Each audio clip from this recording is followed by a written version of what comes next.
What a gorgeous Sunday afternoon in downtown Cleveland. This is a real shock, Rick, to have this kind of weather this early in the season. Boy, this is what it's all about right now. Gorgeous sunny afternoon. And CC Sabathia getting set to make his major league start. Let's check out the lineup that he'll go against, put together by Mike Hargrove. It begins with Brady Anderson, then Mike Bordick at short. Delino DeShields is the DH today. Jeff Conine hitting cleanup. Mike Kincaid in left field. Brooke Fordyce catching. Cal Ripken closing in on 5,000 total bases. Will play third. Melvin Mora in center. Jerry Hairston at second base.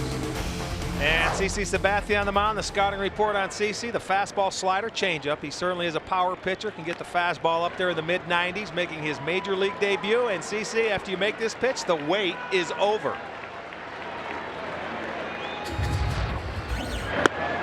Powers a fastball in there in the mid-90s for strike one. Boy, and that's what you wait for when you're a youngster making that first start. Just let me get out there and make that first pitch, and then the butterflies seem to settle down a little bit. Swing and a miss, and he just blew that ball right by Brady Anderson. The Orioles taking their first look at this left-hander. The Indians will be facing a left-hander as well, who's made very few major league starts today. A 1-run record for Sabathia in spring training, and he gets a piece of that one. It's still no balls, 2 strikes. With Sabathia throwing in the mid-90s, he's a pitcher that should be able to benefit from the high strike. Of course, not facing this team before, he should have the advantage over the Baltimore hitters. Fly ball toward left field. That is out number 1. And we had a chance to talk to CC's manager, Charlie Manuel, to find out what he expects from this young lefty. I'm expecting CC to have a big day. I mean, I just want him to stay relaxed, okay, and throw the ball, throw strikes, use his fastball, and try to locate on both sides of the plate, and let his ability take over. And from there, he'll be fine. And he is fine so far, getting the first out on a fly ball to Berkson left. Mike Bordick 4 for 9 with an RBI in the series, and it's strike 1 to him. Boy, you like to see a youngster come out and throw strike 1. Well, Charlie said a point right there. Let me see him use both sides of the plate. He throws hard enough where he can get away with making a mistake, unlike a guy maybe throwing 88. He can get away with a few more pitches. So just settle down, move the ball around, which he has done, and he's been all fastballs to this point. That second time around, these hitters have never faced him. They don't know his breaking ball yet, his changeup. They're just going to try and get geared up for that number 1. The 0-2 pitch to Bordick. Outside, ball 1. What is it like for the catcher Diaz working with this young guy for the first time in a game and playing behind a new pitcher? Well, they've had an opportunity to see him in spring training throw a little bit, so he knows what CC is. His job is just going to try and get him through and settle him down a little bit and tell him to just calm down, don't overthrow, just let your natural stuff take advantage. Last year in the minors, batters hit just 227 against him. He gave up 10 homers. Appeared in 5 spring training games, made 2 starts. Fly ball foul right side. Almost from day 1 of training camp, though, this was the hot topic of conversation. Would he stick and make this ball? Well, he was not supposed to. If you listen to all the rumors going into spring training, they just wanted to get a good look and see the makeup of this kid. But between him and Tim Drew, they earned spots on this staff, and Charlie fought hard to keep him here. But the thing I like about him so far, he toes the rubber and comes right at you. There's not a lot of walking around. 2-2 pitch is hit to deep center field. Cabrera on the move at the warning track near the wall. The ball's over his head and against the wall. Bordick checks in with a double at second base for Mike, his second double, and he has had 5 hits and 10 at-bats in this series. He is swinging a hot bat for Baltimore. Well, he's a good fastball hitter. He's always hit Cologne well, and he gets up and hits a fastball to right center field, especially going the other way. He's not the type of hitter that really drives the ball. The wind is blowing out pretty brisk to right center field, and that carries and gets over the head of Cabrera in center, and Bordick checks into second with his second double of the season. Orioles get a runner in scoring position for Delino DeShields. Delino 2 for 7 with a couple of runs batted in the first 2 games of this series. And we talk about the Indians going on the road to Chicago, Detroit, and Baltimore, and after that road trip they are finished with Baltimore for the year. That's amazing. Yeah, it certainly is in April. It's the way the schedule is set up this year.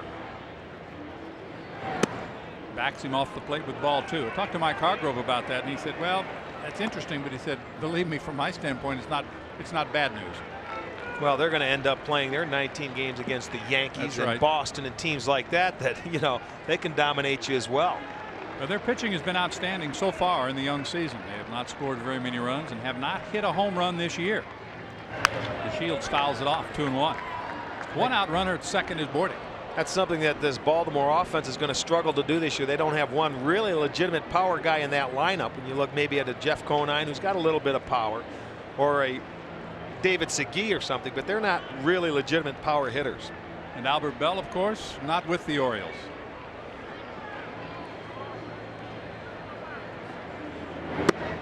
3-1 the count.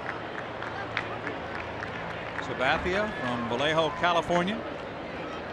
One draft pick of the Indians. 20 years old. He's the youngest to make a start since Julian Tavares back in August of '93. He's a little bit younger than CC, who walks his first batter. Pop foul, strike 1.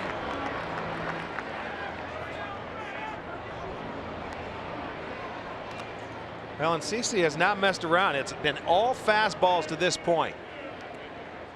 The Indians did, of course, have to make some roster moves to get him aboard. He is the 12th pitcher for the Tribe now, and John McDonald is optioned to Buffalo. Dave Roberts has been shifted from the 15-day to the 60-day DL. So that loosens up the 40-man, and Sabathia is on the 25-man roster. Off the glove of Diaz, and both runners will move up. There's one that got away from him right there. That fastball up and away. Had a little movement running away from Enar Diaz, and a tough one for him to handle as it goes off his glove up and away out of the strike zone. Tough one to handle. I'm sure that'll be a wild pitch. Kicks back to the screen and puts 2 runners in scoring position for the Orioles. What that does is take the double play out of play. 1 ball, 1 strike. Conine 1 for 9 with an RBI in the series. And he almost threw that one past him as well. Well, Dick Pohl's going to take a walk out to settle him down. He's just right now with the runners on base coming out of the stretch, maybe trying to overthrow a little bit. And that's the same location where you see that ball's traveling in the mid-90s. So for Diaz to get up and get out there, it's an awfully tough play. Dick Pohl wants to go out and just settle him down a little bit. Tell him don't overthrow. Just stay within yourself. And that's what happens. You get that first base runner on, you go from the stretch, you try and rush a little bit coming out of the stretch.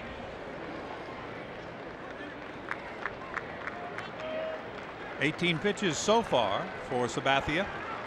6'7", 260. He's a load. Well, that doesn't surprise me. That first inning, you get up there and you want to get through it, and hopefully you can get back in there, but he's going to have to work a little bit. It's no big deal if you give up a run. Go out there and just try and calm the nerves. Family and friends on hand to watch this debut for Sabathia. Just did get a piece of that fastball. 2 balls, 2 strikes. See, 1 out. That's what I'm talking about. There's a situation where Conine, in that situation, definitely looking for the fastball. He gets it. It's right there to hit, but it's got enough on it where he can't center and fouls it straight back.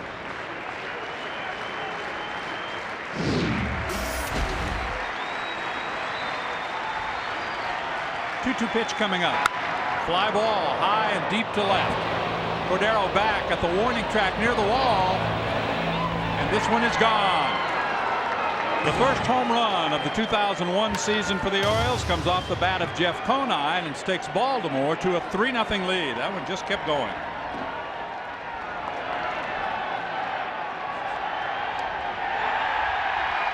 Well, Conine did not miss that one. Got underneath it. Another fastball. And let's look at the location. It's right there, down in the hitting area.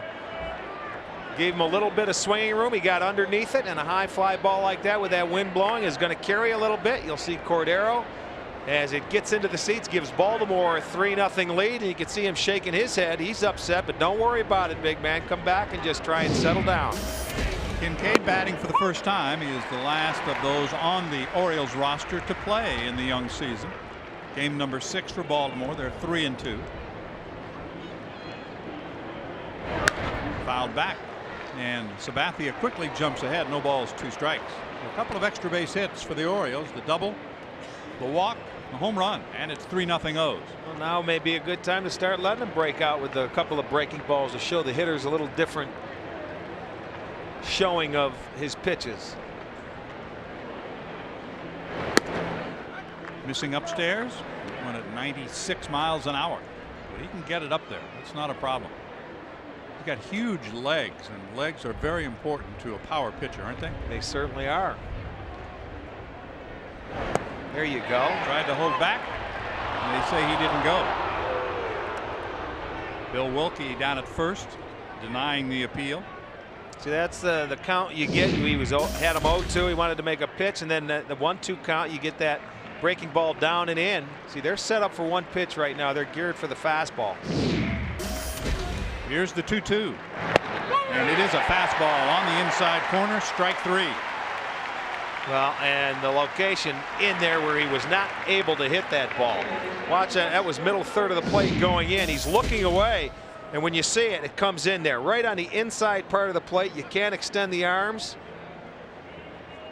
Everything before that has been away. But when he can throw that pitch on the inside part of the plate, looking at the pitch tracks, that's an outstanding pitch. Middle third of the plate right there.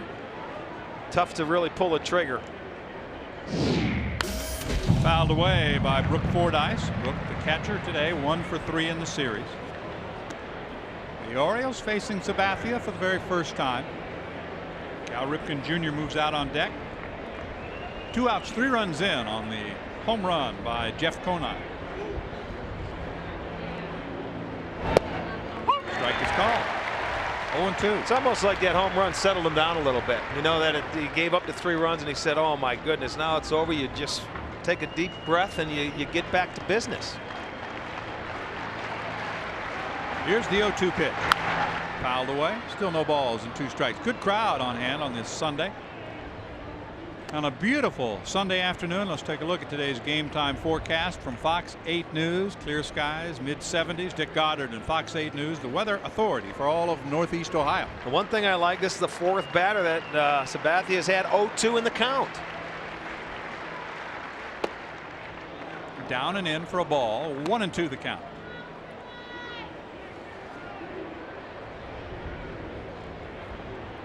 Fordyce came from the White Sox in late July last year, and then in the offseason signed a new 3-year contract to play for Baltimore.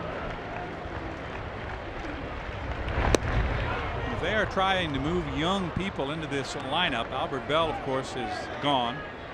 You wonder about the signing of Segui to a 4-year contract. Well, and they bring Mike Bordick back. I mean, what Mike Hargrove says, you can't do it. You can't throw them into the fire. You still have to have your mix of veterans and youth. Count runs full. 3 balls, 2 strikes. I mean, when you're trying to bring guys up from the minor league system, when you have 2 or maybe 3 of them playing in an everyday lineup, that's a lot to begin with, right from the start. Payoff pitch. Chopped foul and remains 3 balls, 2 strikes.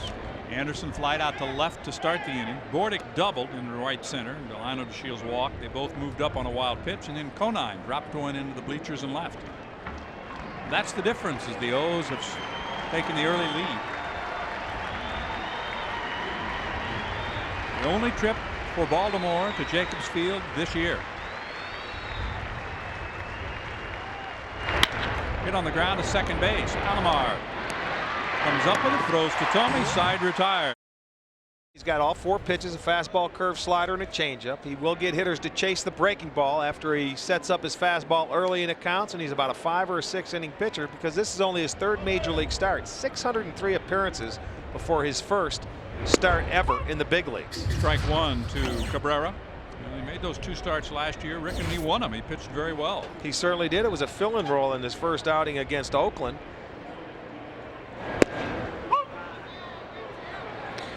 Quickly ahead in the count on Cabrera. Over 0 for 2. That's the most career relief appearances of any pitchers before getting his first start in the major leagues. 603.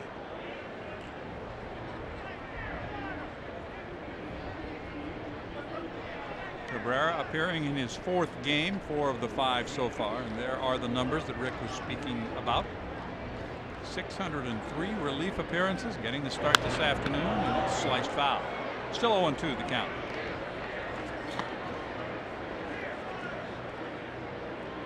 And this is a situation when McElroy will get hitters to chase his breaking ball. When he gets ahead, of course, when you've been a reliever for so long, you know a lot of times you have to be aggressive, get ahead in the count, and you can get the hitters to chase his slider or his breaking ball. The 0-2 pitch hit on the ground towards second, diving out, making the play is Hairston, throws him out. Good play by Jerry Hairston.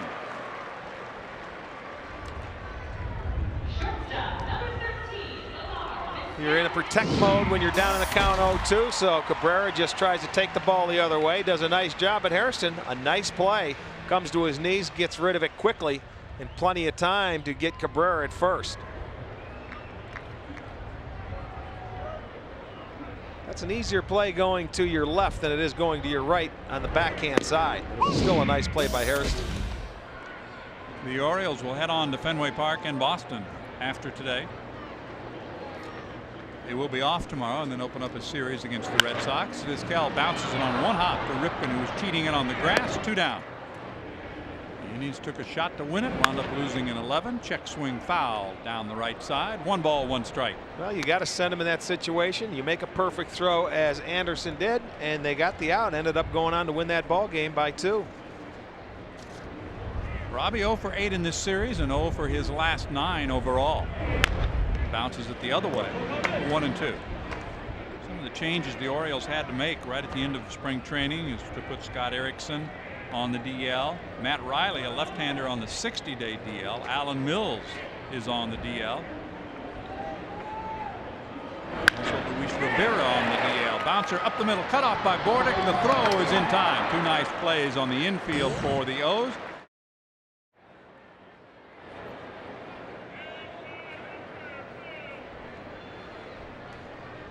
We are back for the first pitch to Ripken. It's a called strike 1. Cal did not play yesterday. 0 for 4 on Friday. Back in the lineup this Sunday afternoon. 3-0. The O's have the lead thanks to Conine's 3-run blast in the first. 1-1 the count. Ripken only played in 8 spring training games. Remember, he was out until the 24th because he had a rib fracture, a hairline rib fracture. The week before the start of spring training, he grounds it to Vizquel. 1 away. A good crowd on hand for this finale of the series and the early homestand. The Indians heading out on a 10-game road trip. They'll start in Chicago, go to Detroit, and wind up in Baltimore. Fly ball, well hit into left center field. Looking up into that bright sky is Cabrera, and he had to take a couple of quick steps back as the ball carried, but it's out number 2. Well, you're not only dealing with the bright sunshine up there today and the high sky, you're dealing with the wind. And that's what happened to him right at the end of that play. He thought he had a beat on it, but you better keep your feet moving as an outfielder. Watch how he has to shift and go back an extra step because that ball is carrying, and it seems like it's carrying to all parts of the ballpark today. So far this afternoon, you're right. Here's Hairston, 1 for 6 in the series, made a nice defensive play in the bottom of the first inning.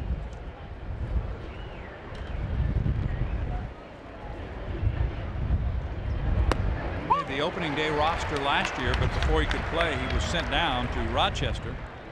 But by the end of last season, he was the starter at second base. Called up in August and made the last 49 starts at second.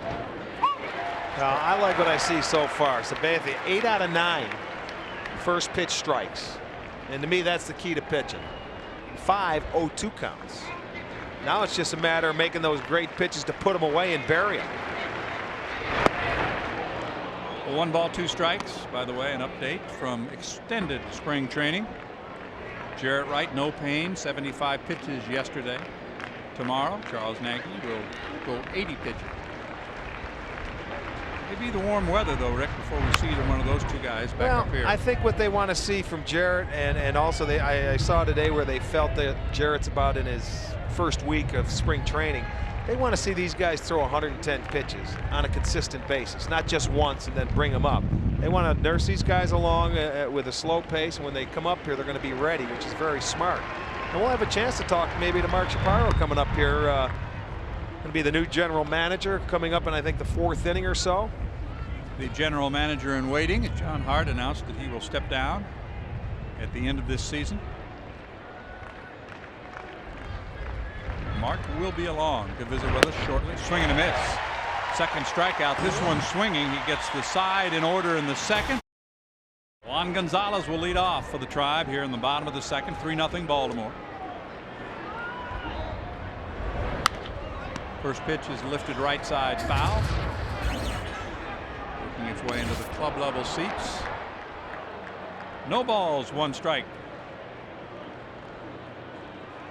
Gonzalez 4 hits this year, 3 of them home runs. Well, the Indians haven't had problems hitting home runs. They've had problems getting base hits. Slicing down the right field line. That one will reach the seats. And they've also had a problem hitting with runners in scoring position so far. But it is early, and keep in mind they're still missing Kenny Lofton, out for the 3rd straight game after suffering that strained calf in the game on Wednesday. And still listed as day to day. McElroy, 33 years old, a native of Texas. Strike 3 call. Excellent breaking ball right there by McElroy as he comes in. And you're going to see it on the inside part of that plate. Tough for left-handers or right-handers to get that bat head out. If you look at it, it's coming down and in, looking away for a pitch, an outstanding pitch. And I'll tell you, these lefties not messing around. They're towing the rubber and going right at the hitters. Well, the Orioles pitching early has been terrific. They have a team earned run average that's the best in the American League to start at 1.88. In fact, the most hits their pitchers have allowed in a game is 7. They have just been dominating, but the fact they don't score runs, Rick, they're going to have good pitching. Well, they're going to have to stay like that for a lot of the year. Mark Wiley, former Indians pitching coach over there, signed a 3-year deal to get back with the Red Sox, coming from Kansas City. That's right. A 3-year contract. That's unusual, isn't it? Yes, it is.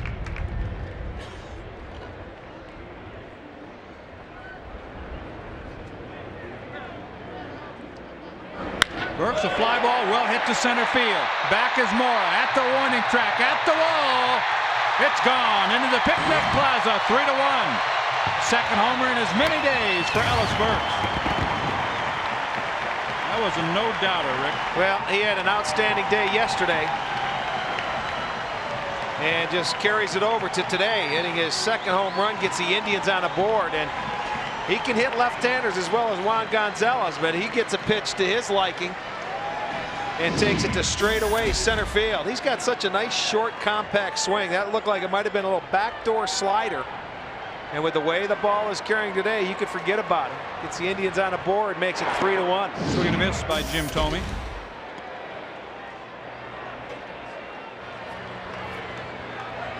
Number 2 in as many days for Burks. Getting the Indians on the board. It's 3-1. The Indians, their 8th home run in the first 5 games of this season. Fouled away. One of the problems, though, Rick, there's a lot of solo home runs to start the season. Well, when you don't have the base runners, that's what's going to happen. But I'm saying these guys, they're going to have their share with runners on base. You just got to get the offense off to a good start. Only 5 games into the year. They really, I mean, we saw them on Wednesday night where they started putting some hits together. And, you know, they were base hitting, getting some hits around that ballpark. And a lot of singles in that game. But they're all going to start hitting with runners in scoring position. Just a matter of time. But, you know, and that's the thing we talked about, the continuity of playing. You play the first game, you get off. You play the second game, day off. I hope the weather stays like this for as McElroy gets his second strikeout in the inning. 2 strikeouts, sandwiching the solo home run into center field by Burks, and Cordero playing left field this afternoon. Bats, 1 ball, no strikes. Amazing that Cordero has not hit a home run since he came back. It's 191 at bats. It's amazing. Just 1 for 8 so far this year.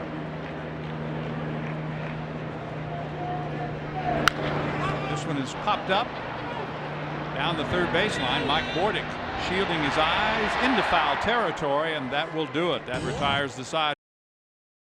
Top of the order for the top of the third. All the runs scored on home runs so far this afternoon. Speaking of homers, the Yankees have staked Roger Clemens to a 6-0 lead as they scored 6 times in the first, capped by Posada's grand slam.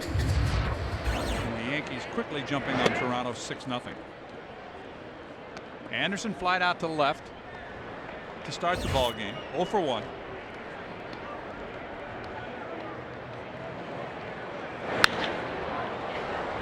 High in the air to shallow left center field, and you can see Cabrera working on that sun in left field. Let's take a look at the terrific play that Brady Anderson made yesterday to really help the Orioles win the ball game. Well, notice how he stays behind the baseball here. They only had 2 outfielders there. He stays behind to get his momentum to home plate. Really caught it behind him a little bit, but fires a strike in the air. And that's a game-saving situation where you do not want to bounce the ball. You throw it, and if that ball is up another foot and away, Burks has an opportunity to slide in, but it was an outstanding throw to save or keep the game going, and they ended up winning the next inning. Strike 1 call to Bordick. Bordick doubled and scored, aboard for the Conine home run in the top half of inning number 1. Rookie season average of .350. 1 ball, 1 strike. Now the second time around, you're going to see Enar trying to, get him to work into a few more of the pitches earlier in the count. The breaking ball, changeup. He's settled down. He's been hitting his spots with the fastball. That one misses low and away to make it 2 balls, 1 strike with 1 out and the bases empty. Bordick went to the Mets in a trade and then came back. He'd been with the O's for 3.5 years before they traded him, and then he returns. Chopper speared by the 6'7" 20-year-old, out number 2. Boy, and that's where it pays to be 6'7" on that ball. Falling off to that side of the mound, to third base side. Bordick hits a ball out in front of home plate, and I think most left-handers might have been a double if Ricky Rincon was on the mound, but CC stabs it and throws him out at first base. Well, how do you figure it's going to be a double? It gets through, and they just keep right on going. I see. 2 outs. He walked to Shields his first time up. The only walk so far for Sabathia. He has a pair of strikeouts, and he's given up the 2 hits, both extra base hits. We've had 3 hits in the game. They've all been extra base hits. There's a slicing fly ball hit toward the corner. Cordero is on the run, and the wind pushes it into foul territory. It's a long strike. Inside for ball 2. 2-1. So to Shields. Career second baseman until last year in August, when they made the change and brought Hairston up and put him in the outfield. Another comebacker.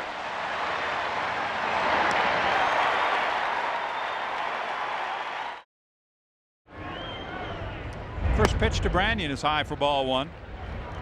Russell 1 for 8 in the series. He has struck out 5 times. Facing the left-hander, Chuck McElroy from Port Arthur, Texas, 6 feet, 205 pounds, and this one was popped up. You got the long reach, Rick. You might have a play on that one. Oh, that's a little out of my territory.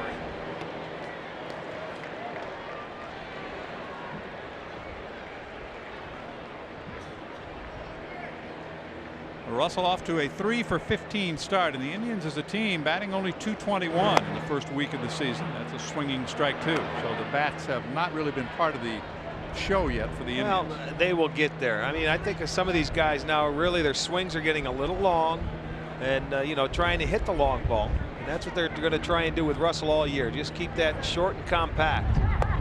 Down and away with a slider at 81 miles an hour. It's 2 balls, 2 strikes.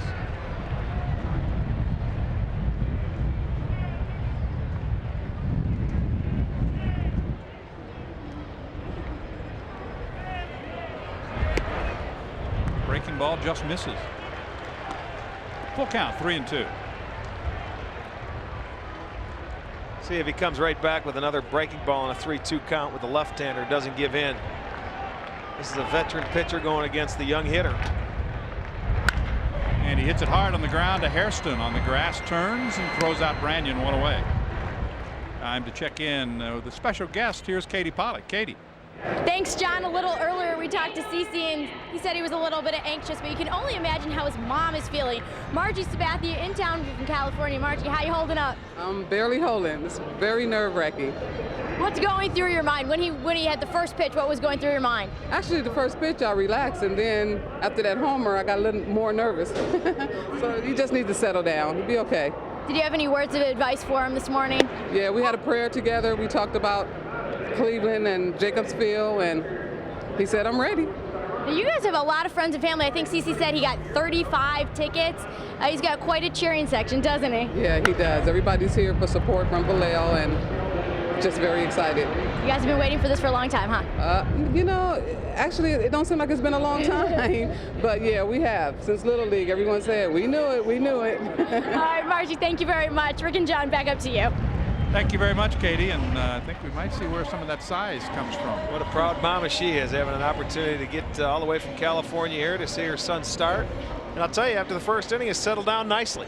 Pitching very well. He got the side in order the last two, and as we showed you there, 8 in a row. 2 ground ball outs here to start the bottom of the third. Branyan and Einar Diaz, and Indians catchers are still 0 for the season at the plate.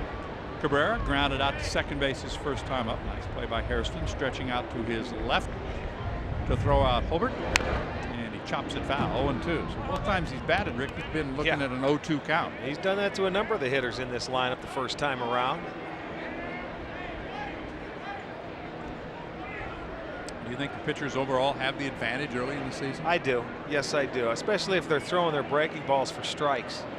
When you start falling behind hitters and you got to go in with that fastball, that's when hitters can take advantage. But if you're ahead. Sharp single up the middle, backhanded nicely by Hairston. Not in time as it kicks away. Boy, that was a great effort by Hairston. I thought that was going to be through all the way. Hairston got to it, even made it close at first. It goes as an infield hit for Cabrera. It was an outstanding play. You're right, John. You said a single up the middle, but then all of a sudden here he comes. Comes up with it. He got the high hop and tried to make the throw. If Conine can come up with it, they're going to have Cabrera at first base. It's an in-between hop coming to first base. And let's check him out going down the first baseline. He knows. He sees he's got it. Now he's got to put the head down, dives in. 4.28. Well, I think he might have been a little bit surprised himself that Hairston got to that he ball. He thought it was up the middle, but it goes as a hit. The Indians get a base runner with 2 outs here in the third for Vizquel, who bounced one to Ripken his first time up.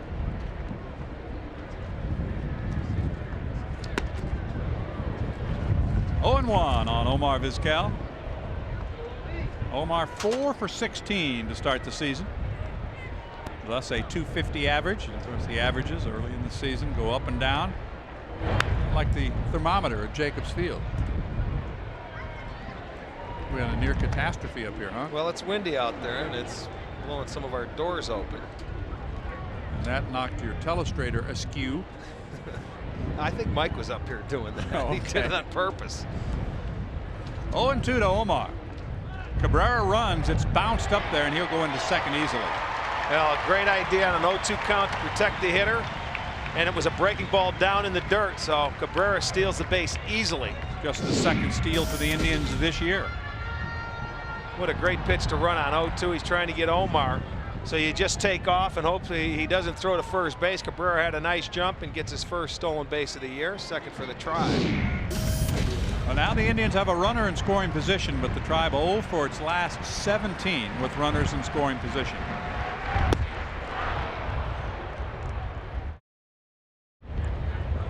Top of the fourth begins with Jeff Conine, who provided the 3 Baltimore runs with a 1-out first inning home run and a called strike 1. Tell me what you think of Sabathia, Rick. I know he's settled down to get the last 8. He has looked very calm. He's been throwing strikes. He's been ahead of the hitters, and that's the key. He's gone out there that first inning. He just made one mistake, and I wouldn't really say it was a mistake to this guy. He just got a fastball down in the zone. He got it up into the wind to give him the 3 runs, but other than that, he's been throwing the ball very well. Swing and a miss, and that time going with his second straight off-speed pitch. See, now that's coming to pitching. That first time, that first inning, you want to get the jitters out of the way. He's thrown 56 pitches so far. Just 20 years old. Fouled back. Another thing I like, John, he doesn't get off that rubber. I mean, once there's a foul ball, he's composed. He gets right back in there, looks for the sign, and comes at you.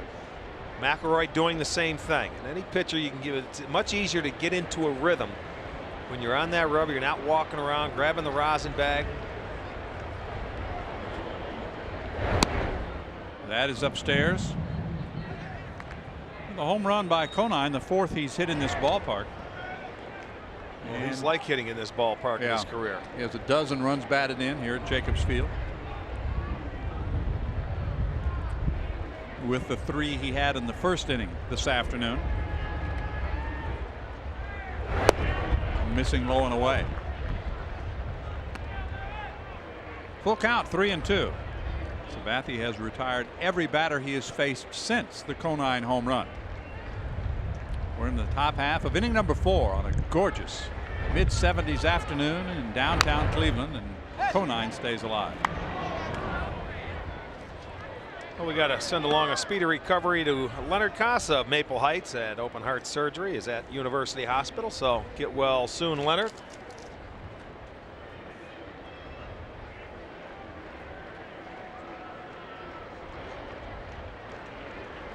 Payoff pitch.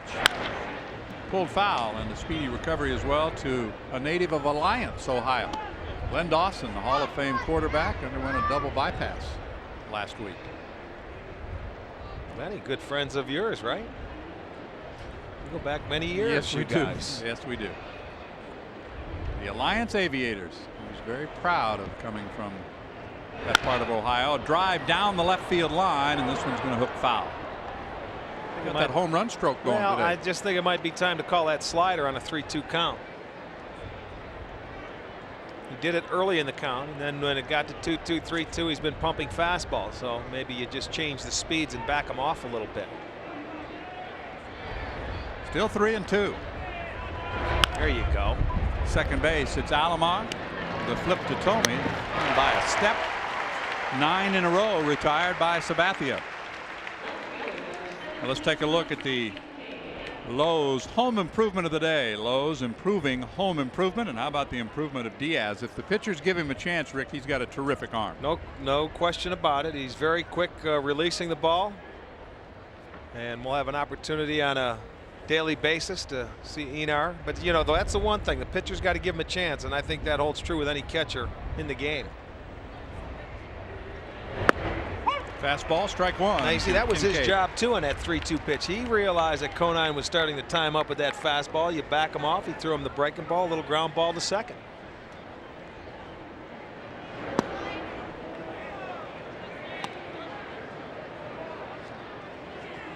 One ball, one strike. One out and the base is empty. We're in the top of the 4th inning here on Fox Sports Net. I'm John Sanders along with Rick Manning and Katie Pollack. Glad to have you with us for our second game, the second of 75 this year on Fox Sports Net, the cable home of the Cleveland Indians. 2-1 the count.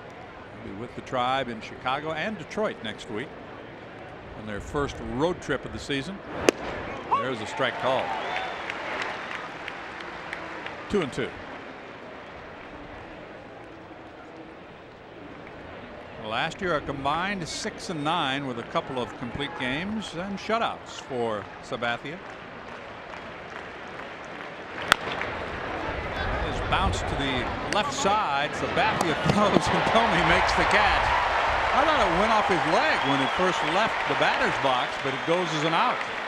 It's the 3rd time we've had a 1-3 putout in the last 4 batters. Well, he's fielding his position nicely out there. He's got to come in for this one and then go a little bit. Tries to get a little extra on this throw. That's why Tomey makes a nice snag at first base. It's right in the runner's way. So Tomey made a nice play to retrieve it. Mom likes it and says, way to go, CC, just how I taught you how to field it.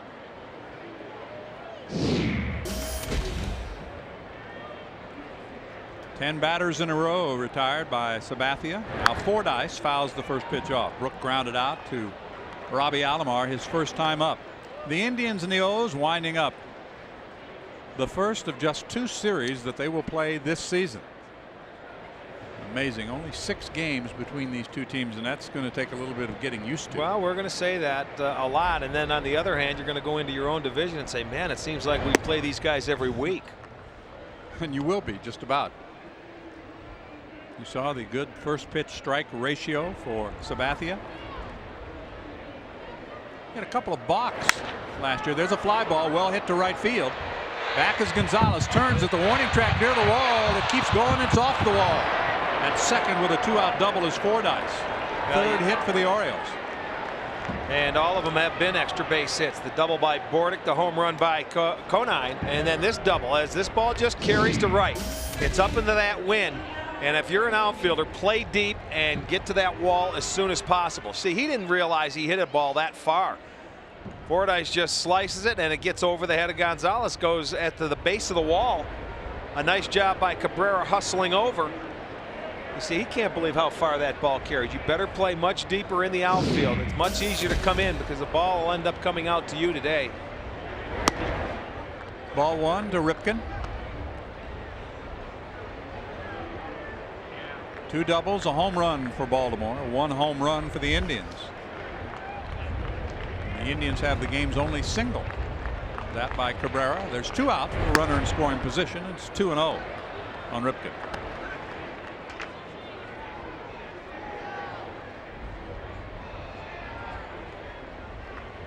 Sun kind of popping in and out right now, and now it's out. Behind those fluffy clouds overhead. Boy, what a nice weekend it's been, huh? Pulled down the left field line, foul. Souvenir time. 2-1 the count. Ripken grounded out to short his first time up.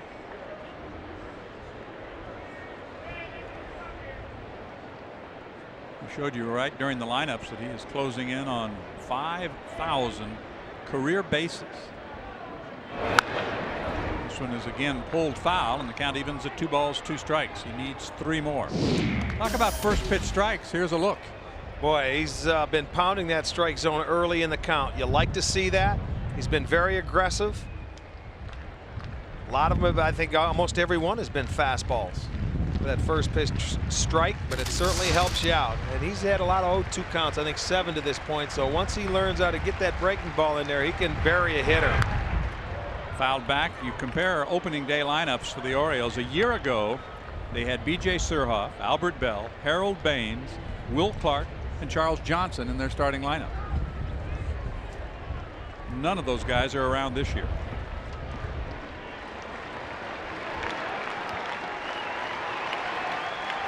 Two and 2 the count. 2 outs. Fordyce with a double on at second. Sabathia from the stretch, and Ripken with a fly ball into left field. Drifting toward the line is Cordero, and the side retired. Mark Shapiro has made his way upstairs to join us. Congratulations. Thanks, Sean. You've got some pretty good shoes to fill, though. You know they're that. big shoes. Glad you came up to join us for a half inning or so here. You got to be very happy with CC Sabathia so far. I'll tell you what, it's a good thing I'm here in the bottom half of the inning because I'm too nervous to sit up here when I'm watching C pitch. I told Rick when I walked up, that's the future right there we're looking at. I'll tell you one thing, he's shown to me that he's very aggressive. He goes out there, he's in the mid-90s, and we were talking, as soon as he learns how to throw when he's behind an account, maybe a changeup or a breaking ball, he'll be able to bury hitters, won't he? I think that's the difference between him being a number 4 or 5 starter or when he can settle to number 1. That's what we think he can be. Great play at first. Conine stretching out to his right. They've had some terrific infield plays so far for Baltimore. Well, that's the way it goes. The Indians have not been swinging the bats that well to this point this year, and when they do hit a ball hard, it seems like they're making a play. Conine ranging to his right, gives it the backhanded stab, and retires Alomar for out number 1. You know, Mark, I know for a lot of us it was a surprise, but I know it's been in the works for a while. John has been talking about this, hasn't he? Right. Well, it's something that John started thinking about at the end of last year after the season. It's something that my only concern was it's something he really wanted to be sure about. Well, you've had an opportunity. You've done interviews elsewhere, and I know you've got to be proud to stay right here in Cleveland because this is where you started, and this is your baby, so to speak. It's the best thing you could ever have happen, to realize your career goal in the place that you developed and you've come up and you were raised in. I'm already familiar with the market, the city, the environment, the culture here. That to me is the ultimate realization of your career goals. The whole minor league system. That's right, the minor league system, the scouting staff over the last 2 or 3 years. So that's the foundation, and now I'll expand even further, you know, my abilities and influence at the major league level. Pulled foul outside of third. Your timing is impeccable because you get married in the offseason, and then in November you're going right to a GM post. That's it's been terrific. A big year. Yeah, it's been a great year. The Indians trailing here 3-1 as Gonzalez bats, and Mark Shapiro has joined us upstairs.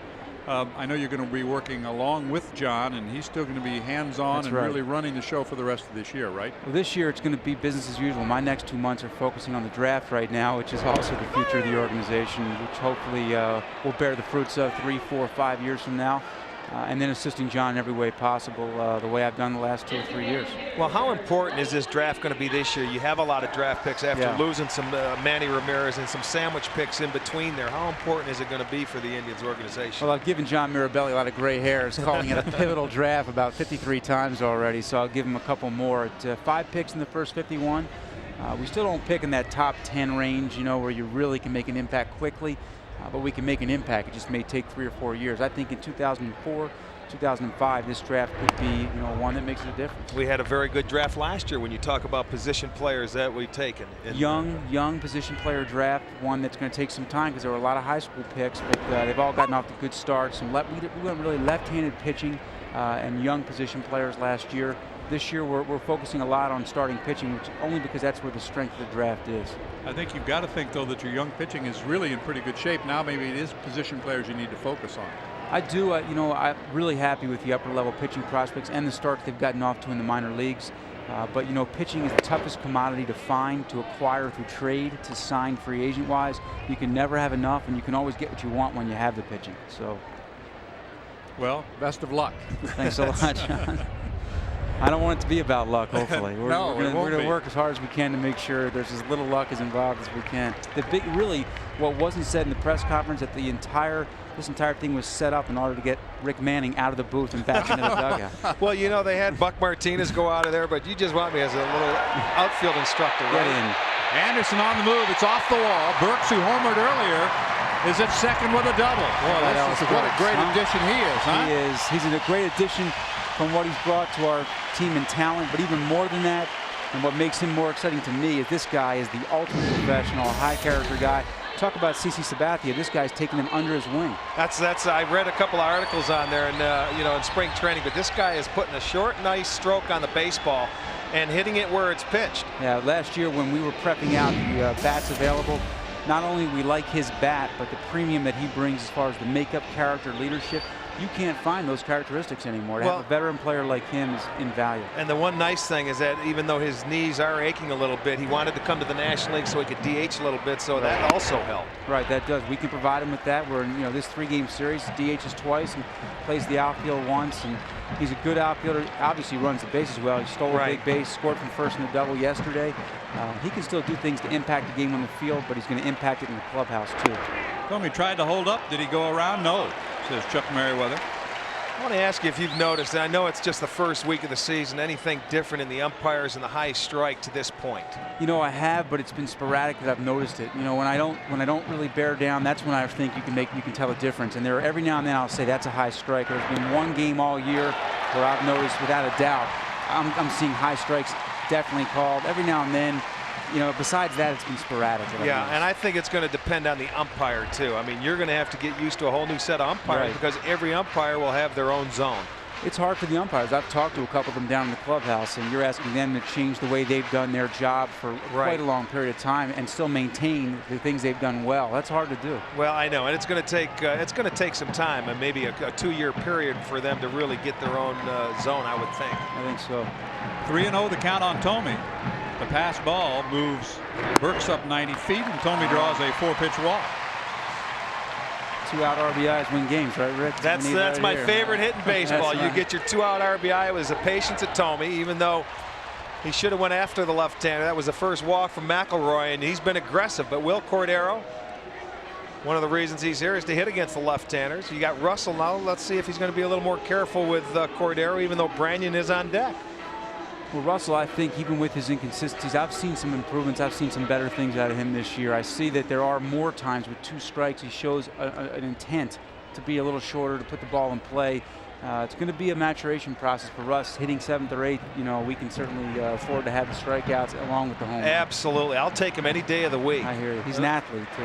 I remember when he was young in the minor leagues coming up, we had talked about him a number of times. I thought he was going to be a special player. To me, this is the first year he's really felt like he belongs here, and he wants to play every day. Even though the injury to Travis, I think, is going to push him along even more because Charlie brings him in, plays him at third every day. It's hard to protect him at all with Travis. Yeah, that's exactly right. I mean, because you know Travis is going to play, so now you got to find spots for him in the outfield with Burks DH, and then you try and get Cordero. It's a tough situation. So this is a good situation for Russell right now. I agree. If I had to pick the environment for him to transition, to an everyday player. It would be one position every day. Right. Lead him through the adversity. And at the end of the season, you're going to have a pretty special guy, I think. I believe in Russell. I think he's going to have a chance to be a special It's just talent. a matter of him believing in himself, and I think he's starting to get that. We talked about that around the cage. I'm sorry, John. We talked about that because Eddie Murray was over there, and I'm very close with Eddie. And I talked to Russell. I said, "You know the number you're wearing? 33 is That's Eddie's right. number." He said, "Eddie, to be as consistent as he was, the first thing he had to do was believe in himself, regardless of the day he had." Right. And Jim Thome and Russell and I were talking about that, and that's what Russell's going to go through, is not doubting himself when he does strike out 4 times in a game, knowing and coming back the next day and getting a couple knocks. Because it is going to happen. It's downstairs for ball 2. Give us a quick update on Travis and his situation now. Travis had not what we would consider to be a setback, but we wanted to accelerate his rehabilitation. That wasn't possible. It was a 6-week injury when it happened, and it looks like it's going to take all 6 weeks for it to heal. So we're about halfway through that. Within 3 weeks, we hope to have him back. Okay. We will hope along with you. Inside, and all of a sudden, home plate jumping around just a little bit for McElroy. In about 3 seconds, we'd like to see that 0 for 18 broke with a man in scoring position is what you want to see. I hear you right here. He's got to lock into one pitch he's looking for. 19th pitch is chopped foul. Full count 3-2. Well, he didn't give in to Cordero and throw him the fastball. Looked like a little off speed, maybe a slider. Took something off. Cordero with a good swing, fouls it off. Now Thome will be off and running on the full count. Burks at third. The Indians have the tying runs aboard here in the bottom of the 4th inning. It's a 3-1 Baltimore lead. Mark Shapiro, the new Indians general manager, is with us, and there is a bouncer toward Ripken at third. Nice easy 2-hopper, throws him out. The Indians are 0 for 19 with runners in scoring position. Mark, thanks very much. John, thank you. We'll see a lot of you, I'm sure. We are back. First pitch is fouled away by Melvin Mora, who flied out to center his first time up. We're glad that Mark Shapiro could join us for a half an inning, and pretty good discussion with the general manager. I know you have him up here for a couple innings. You'd get a lot. You'd find out a lot more. Bounces away. Would you think this might be the last inning for Sabathia? Well, let's see how many pitches he throws this inning. If he can get out of this inning with probably under 90, they'd probably send him out one more time. So you're going to be at the bottom part of the lineup before you get to Anderson for the 3rd hitter. I would like to see him come back one more time, but it's certainly going to depend on pitch count. Took something off that pitch, got it in there. But Mark was talking about what a good changeup he has. He says this guy, when he learns, and it's certainly going to be a learning process, to back off that fastball and throw the changeup, he's going to be able to bury hitters. And right now, when you get like the 3-2 count, like he had on Conine in the 1st inning, you're certainly not going to call a changeup because it's probably his 3rd best pitch. You know, if you're going to get beat, they say get beat with your best pitch, and that was his fastball. But when he goes out there and starts learning the league, I'll tell you what, he's been I've been very impressed today with CC. Total of 81 pitches so far. Mora takes down low, and the count evens at 2 balls, 2 strikes. We are in the 5th inning. The Orioles got a 3-run homer in the 1st. The Indians had a solo homer in the 2nd. The Indians have 2 extra base hits. The Orioles have 3. And the 2-2 pitch is a swinging strike 3. Sabathia gets his 3rd strikeout. A nice off-speed slider coming down and in, and these guys are sitting on one pitch. The fastball takes it off, gets him to chase it out of the zone. Stop it right there. You'll see it. There's picking it up. It was a ball. There it is on wing cam. It had the plate, and more out front. Can't catch up with it. Here's Hairston. He struck out his first time up. Slaps it foul. No balls, 1 strike. I'll tell you what, Sabathia has been very impressive this afternoon. You know what? You just wish that offense would, you know, click in and get him back into at least a tie ball game, but he's doing a great job holding it where it's at. A lot of times when you go out there and you get even great pitchers that have been around a long time, you better get them early before they settle in. Alomar at second base, flips to Thome, 2 down. The Indians got an excellent start yesterday out of Bartolo Colon, but wound up with an extra inning loss, their first overtime game of the year.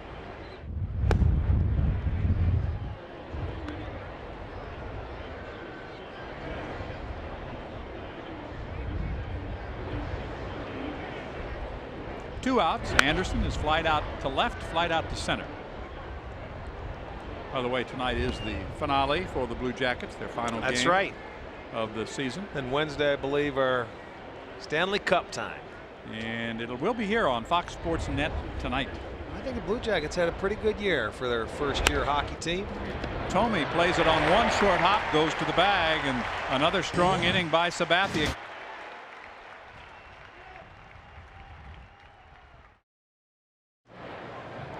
First pitch is outside for ball one. McElroy has been first pitch strike to 9 of 17 batters now. That was just his 61st pitch, so both of these pitchers have been very tidy with their pitch count. Towering fly ball to deep center field. Back is Mora, backpedaling at the warning track at the wall. It's gone. Russell Branyan to dead center field. It's 3-2. More hang time for Russell Branyan, a towering home run. Well, I'm going to tell you, I lost the ball off the bat because it seems to explode off the bat of Russell Branyan. And this ball just kept carrying and carrying. He got a fastball out over the plate. A good low ball hitter, stayed on it nicely. His second home run off left-handers this year. Watch the ball just jump. Stayed down on it. 89-mile-an-hour fastball in his zone, and both home runs have been to center field for the Indians. Now a 3-2 ball game.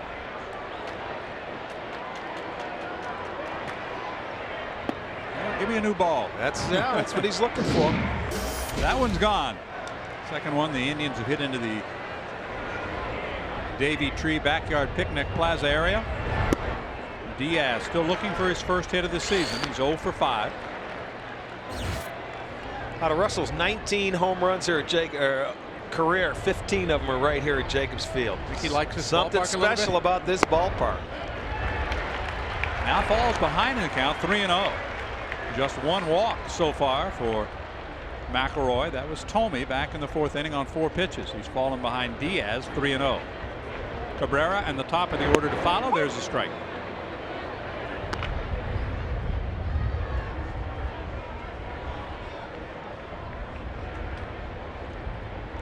Four strikeouts, 6 groundouts. There have been no putouts in the outfield. Full count, 3-2. McElroy battles back in the count against Einar Diaz, the Indians catcher. Second walk. Well, there was a very patient at bat for Einar Diaz after falling ahead in the count 3-0. He made him throw 3 straight strikes, couldn't do it, and they have a base runner. Mark Wiley going to take a walk to the mound and have a chat with Chuck McElroy. As we mentioned in the scouting report, about a 5 to 6 inning pitcher, only because he's been a reliever his whole career. Last year forced into the starting rotation, making his first start this year, his 3rd ever after 603 appearances coming out of the bullpen. Well, I want to mention that BW3 Buffalo Wild Wings are back again, John, as a proud sponsor of Fox Sports Net and Indians baseball. When you want the world's best wings and big screen sports, it can only be the home of the real wing. That's BW3 Buffalo Wild Wings. Calvin Maduro warms up for Baltimore. Justin Spire loosens up for the Indians. So both bullpens are busy here in a 3-2 ball game. Kind of typical of Mike Hargrove's team this year, Rick. They played a lot of low-scoring, close ball games. Well, their bullpen is yet to give up a run in 9 in the 3rd inning, so you better get it off the starters, huh? I think so. A little bit of a change for McElroy, though. The last 5 batters, 15 of his 23 pitches have been balls. Diaz at first. Cabrera had a base hit his last time up. Royals looking for a double play, and that one takes his legs out from under. Well, it looked like Cabrera was just going to try and sacrifice Diaz at first base, but he throws him the slider and holds on to this one just a little too long, and it goes way down and in. A nice play by Fordyce to keep that ball in front of him and even catch the ball. That's right, because he was screened on that play. Absolutely. It's going down and in. A very, very tough play for a catcher. Makes a nice play, or Diaz would have been able to walk to second base. Both the Indians' runs coming on home runs. It was a 3-run home run in the 1st inning for Conine. So the long ball has been a part of everything so far. Get it up in the air today. It will go. The 1-0 pitch. Ball 2.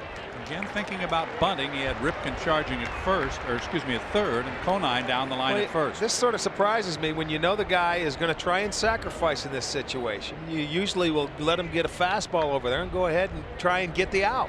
That's what he's up there for. The first 2 pitches have been breaking balls, so maybe they feel they're going to try and put a hit and run on instead of bunt. Taking all the way, not showing bunt. It's 2-1. That time Cabrera wanting to make sure that McElroy got in the strike zone. He did. Well, he's going to take a good long look at Joel Skinner now. When a pitcher falls behind, this is the time, instead of sacrificing in the middle part of the game, is when you can afford to put the hit and run on. And again, hard and inside. In the upper 80s, 3 balls and a strike. A home run and a walk so far in the inning. There's Joel. New addition to the Indians, Jim Riggleman, moving back to the National League. Riggleman, of course, wants to be a manager again. This time the runner goes and it's bounced towards second base. The only play is to first. High flip is in time for out number 1, but well, Diaz is in scoring position. That's just like the sacrifice there. When you had the count in his favor, it's a 3-1 count. Charlie started the runner. So now if you're Cabrera, all you want to do is hit the ball on the ground. He went after it, hit the ball on the ground, did his job. Tying run in scoring position now for Vizquel. The Indians 0 for their last 19 with runners in scoring position. That is the tying run at second base. And if Shapiro continues to throw, you'd have to think that the day is probably over for Sabathia. See Charlie talking to him right now in a situation. If you felt you had to swing at that pitch, you didn't. If you think it's out of the strike zone, you take it for ball 4. But he wanted to start the runner figure, and I'm sure telling him, I thought you were going to get a good fastball ahead. He couldn't afford to walk you. Sometimes it's chances you take. 0-1 on Omar. He grounds it to short. Diaz to third. Bordick throws out Vizquel, 2 away. Well, join us on Wednesday as the AL Central battles will heat up again. The Indians in Chicago to take on Sandy Alomar, Frank Thomas, and the White Sox. Coverage starts at 1:30 Eastern Time with Tribe Time. Brought to you by East of Chicago Pizza. This Wednesday, the Indians and the White Sox right here on Fox Sports Net. So Omar 0 for 3 and the Indians 0 for 20 now with runners in scoring position. Alomar turns away from ball 1. Probably hit it right on the button his last time up, but a nice play at first by Conine. Well, you can see Robbie, his approach in that last at bat was to stay on it and go the other way. He did hit a bullet and it was a nice play, but I would like to see the same approach. Well, on the year, the Indians are looking for their first hit with runners in scoring position and 2 outs. Well, you know what happens after you get that first one. Seems to open the floodgates and take the pressure off of everybody else. It's a strike. Good fastball at 90 miles an hour. 2-1 to Robbie.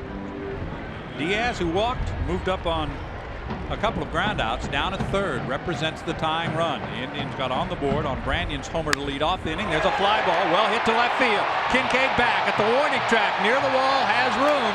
Side retired. The Indians strand a runner at third. Well, welcome back to the ballpark, and Sabathia is still out there for the top half of inning number 6. Bordick, DeShields, and Conine due up for the Orioles, whose lead is now 1. Outside ball 1. The Indians still not able to come up with that key hit. Trailing by 1. The Indians 2 homers and a double. The Orioles 2 doubles and a homer, and it's ball 2. To the shortstop Bordick, who doubled and scored in the 3-run first inning. Shapiro is still up in the Indians bullpen. Here's a strike. Well, I'll tell you one thing. This has been an outstanding performance from Sabathia. Be nice if he could get through this inning. He has the right-hander up, getting loose because he's getting around 100 pitches, or I'm sure he'll have it by the end of this inning. Shapiro ready. Chop foul. 2 balls, 2 strikes. But nobody out, nobody on. Shown a lot of poise, pounded the strike zone, has worked his pitches around. Family, friends that have to be very proud. It's just you're waiting for that offense to turn it up and maybe get him a win. Well, he's got to deal with this top half of the 6th inning first and try and get out of it and put a 0 on the board. bounces away, and it's a full count. 3 balls, 2 strikes. Indians also signed another lefty to Buffalo, Rich Rodriguez, a left-hand pitcher signed by the Indians. Mom is still here hoping that CC will get that first major league win. I'll tell you one thing, he's pitched very well. This is Sky toward right. Gonzalez moving toward the line, stays with it, then records the out.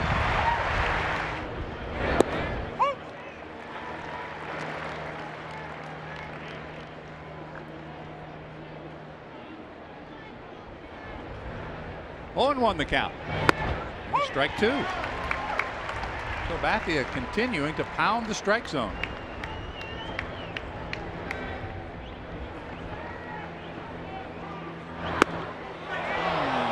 Close.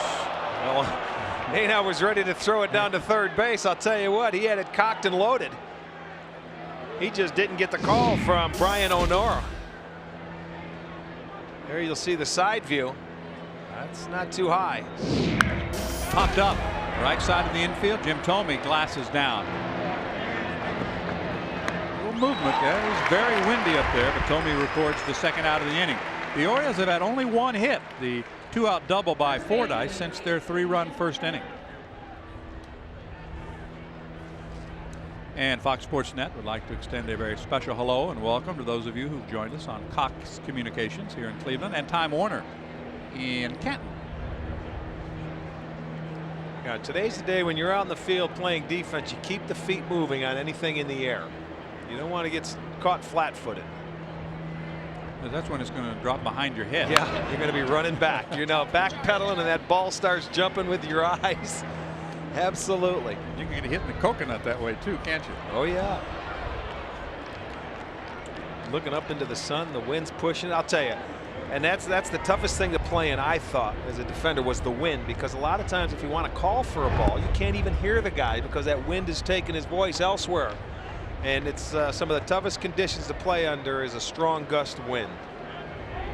Blowing left to right, 100 pitches for CC Sabathia in his major league debut, and the breaking ball is inside. 2-1. Conine, the 3-run homer in the first, a ground out to Alomar, his second time up. Robbie on the grass in shallow right for Conine. The only hit they have since that first inning, the home run, is a double by Fordyce back in the 4th. They have only 3 hits in the ball game. They have all been extra base hits. The big blow, of course, was the Conine homer. 3-1. Sabathia, 20 years old, in his major league debut. And it has been an impressive one. Misses with a fastball. That's the second walk of the afternoon for Sabathia. Conine aboard for Mike Kincaid. And I think that might do it. Charlie realizes he wanted to see if he could get through that inning 1, 2, 3. He makes the call for the bullpen. The crowd will be upset, but they got to understand it's the 20-year-old.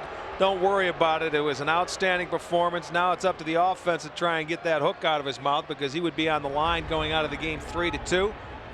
But I'm telling you, what a great performance by that youngster right there. CC Sabathia, the crowd. And they will let him know Give it up. That's exactly right. They come to their feet for Sabathia's debut, and it was a good one. He will leave with a runner aboard, 2 outs in the 6th inning. We'll leave with him. Come back with more on Fox Sports Net. 5 2/3 innings, just 3 hits, all of them extra base hits. The 3-run homer by Conine, the 2 walks, 3 strikeouts. And I'll tell you what, a great job by Sabathia that first major league outing. And his fastball was right around 95 most of the afternoon, so he pitched very well, challenged the hitters through strikes. Now Kincaid will face the 27-year-old Justin Spire, who went 5-2 a year ago for the Indians in 47 games, but struggled in spring training. He comes on with a runner at first and 2 outs. And he gets the outside corner for strike 1. Spring training. It doesn't count. That's a week old. And Spire, an emotional pitcher. He gets caught up into the scene. And here it is. A great scene for him to come in and try and close the door. I'd say about 35,000 here on a high fly ball center field. Cabrera is there.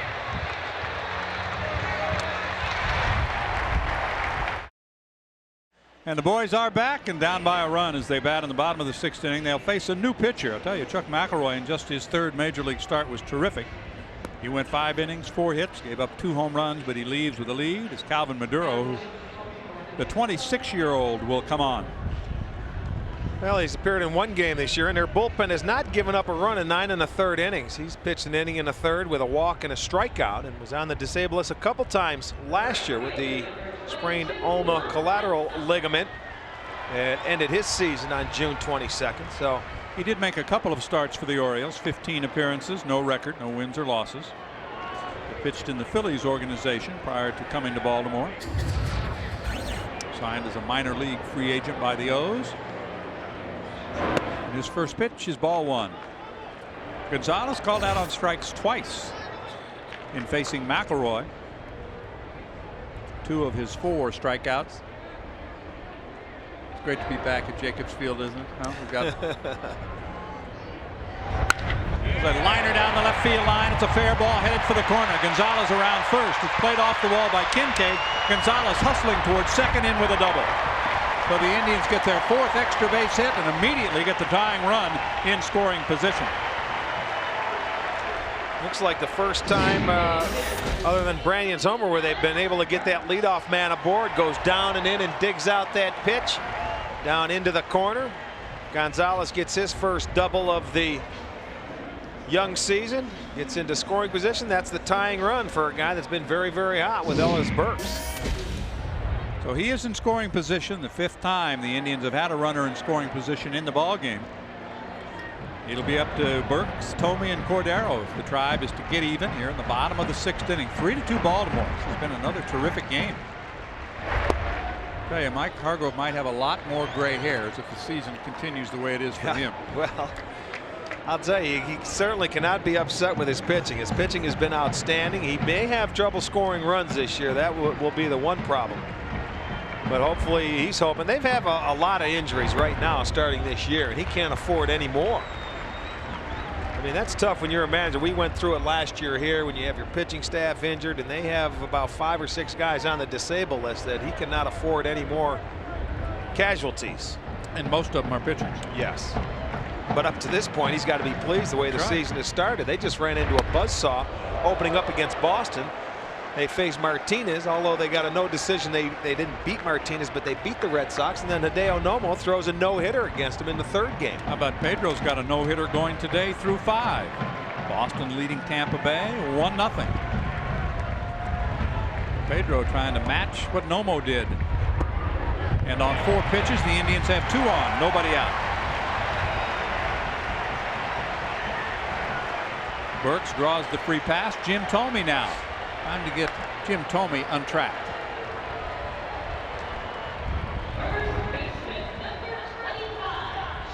Well, keep giving yourself opportunities with runners in scoring position. Sooner or later, someone's going to find a hole out there.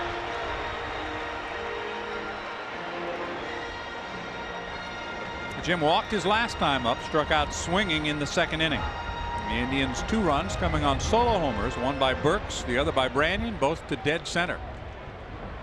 Wind blowing hard from right to left. How about from left to right? I mean from left to right. That would be the correct way. Off-speed pitch for strike 1. I was going to say, what way are you sitting? You must be watching the game from center. I'm watching it backwards, obviously. There's the flag in center field. Get it up and out to right, and it's probably going to go. 2 on, nobody out. Thome takes low, 1 ball, 1 strike. Maduro, just 26 years old, from Aruba. Must be the thing for Baltimore. They have a knack for finding players in Aruba, don't they? Must have a good scouting system growing in Aruba. You've been to Aruba, haven't you? Yes, I have. Fastball high and away. 2-1. When Maduro came on, gave up the double to Gonzalez and walked Burks on 4 pitches. Falls behind Thome, 2-1. That's what Maduro. He's going to get himself in trouble falling behind, where he's going to have to go in there with a pretty good pitch. Here's the 2-1 offering. Thome a little tardy, 2-2. A little tardy, but he made an outstanding pitch. It might have been off the plate. I think Jimmy might have helped him out. He was looking for the fastball, 2-1 count, he gets it. But he put it in a good spot. Yes, he did. It was away. Tough one to lay off. He was looking for that pitch. He expands the strike zone. You'll see on wing cam just a little bit off the outside edge. Count evens, 2 balls, 2 strikes. The Indians trying to tie it up here in the bottom of inning number 6. The fastball is inside, full count. Start the runners?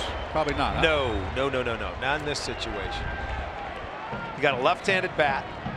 Easy view for the catcher to go to third base. Thome can strike out with the best of them. No, you don't want to give him a strike him out if he does make his pitch. You just keep him there. Save it for Cordero, who's on deck. Then Branyan to follow for the Indians here in the inning. Thome pulls it foul. We'll do it again. What you want to see is a base hit, that's all. Well, we got a couple birthdays we want to send out. A happy 52nd to Bill Servar from his wife Linda, and Irene Bechtel is 79 today. Happy birthday. What a gorgeous day. They're probably not watching the game. They're out partying. They're barbecuing on a great day like this. Out at the picnic table right about now. I would be. Full count. Another payoff pitch coming up. Thome lines it toward right field. Anderson is there, makes the sliding catch, and the runners have to stay put. 1 down. Tough break there. Jimmy hit it right on the nose. That's where if you're Gonzalez at second base, you try and bust it back to tag up, because he might have had an opportunity to get to third base. He just went halfway or 3/4. You see, Brady wouldn't have had a chance to come up and throw him or make a throw because he was on the ground. You really have to concentrate as a base runner to get back to second and tag up to third if you can. Is your first reaction back toward the bag in that situation? No, in that situation, what you're going to do, you're going to lead off and take your secondary lead. When you see it go in the air, you're going to take a couple of steps.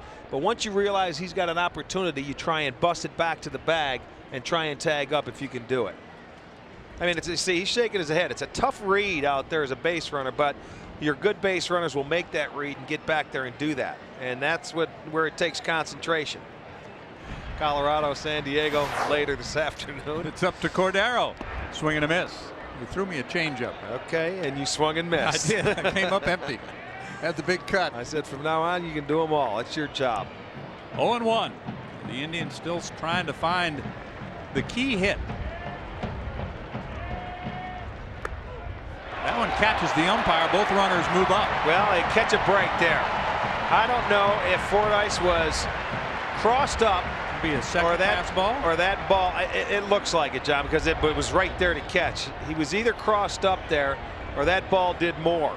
See, Fordyce might be talking to the umpire like he thought it hit something on Cordero. He didn't even get a glove on. It goes back and hits the umpire. So I'll tell you what, that ball did something he did not expect it to do. Look, he was waiting for it to break the other way, and that gets Brian O'Nora, and he goes down. That's a break for the Indians. See, he was looking for the slider and got that splitter. Or that ball just did something that it normally would not do. And boy, O'Nora, that got no leather, went right into probably the midsection or his arm. Sends the runners around. I would say pass ball. They haven't made a call yet. It's got to be a pass ball. Now second and third with 1 out. That's a foul ball. Maduro comes running toward the plate, but it was fouled off. That might have caught mostly his arm. Well, you just don't expect that. I mean, he's looking for it, following it in. And you got to look at the catcher and say, hey, don't be afraid to catch that ball. Well, you're exactly right. And Fordyce is probably saying, hey, look, I'm sorry. I called for this. Blame the pitcher. It's 1-2. The Indians have the tying run at third, the go-ahead run at second with 1 out. Strike 3 called. The Indians now 0 for their last 23 with runners in scoring position, and now with 2 outs, they do not have a hit this year in this situation. Well, he goes right back inside with that fastball running in. Cordero thinks it's inside or down a little bit. He doesn't like it. It goes as a called third. Boy, what's it going to take to get a runner in? Well, I don't know. The Indians really struggling with runners in scoring position. Well, here's a situation. Fordyce is going to go out and talk to Maduro and say, hey, look, first base is open. You go at him with your best stuff, make the perfect pitch, or you miss off the plate, because we've got the right-hander Diaz next. We'll take our chances if you miss. You just don't give in to this guy. They're either going to jam them up with high fastballs or just throw them a lot of stuff down and away and see if they'll swing. Diaz to follow. The Indians with 2 on, 2 outs. Gonzalez double to left to start the inning. A walk followed, and there's strike 1 to Branyan. Well, he gets a break there. The umpire, that ball looked like it was down and away. That was a perfect pitch. You can't swing at it if you're Branyan. Maduro gets the call. 0-1. 2 outs, 2 on. The Indians trying to tie it, maybe take the lead. There's the fastball for strike 2. Iron tight, low and away. Doesn't look like the same pitcher that started this inning, does he? No, because I think that strikeout really fired him up against Cordero. Trying to battle back. To keep the Orioles on top, it's a 3-2 ball game. The 0-2 to Branyan is in the dirt.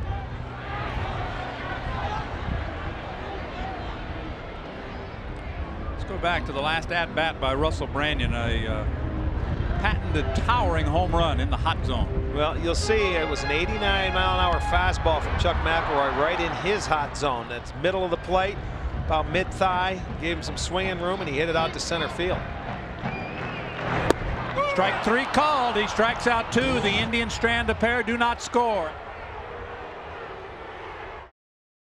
Quite a job by Maduro to battle back, get 2 strikeouts to end the inning. Let's take a look at our Wendy's trivia question for this beautiful Sunday afternoon. The Indians still down by a run. June draft began in 1965. Who was the Indians' first pick in 1965? We'll have the answer in the bottom of the 7th inning. Ball 1 from Spire to Brook Fordyce. Fordyce doubled his last time up.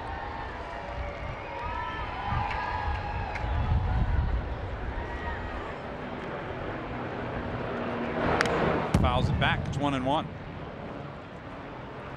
2 teams have combined for 8 hits this afternoon. And of the 8 hits, 7 have been for extra bases. Well, it's been like this whole series. Very quiet offensively, and it's been an outstanding job as far as the pitchers go. Well, it's tough to win when you go a whole series without a hit with a runner in scoring position. You know what I'm saying? But that's what's happened to the Indians thus far. Both of their runs today coming on home runs. The difference, the 3-run first inning home run by Conine. Fordyce 1 for 2. The breaking ball is in the dirt. Count evens out at 2 balls, 2 strikes.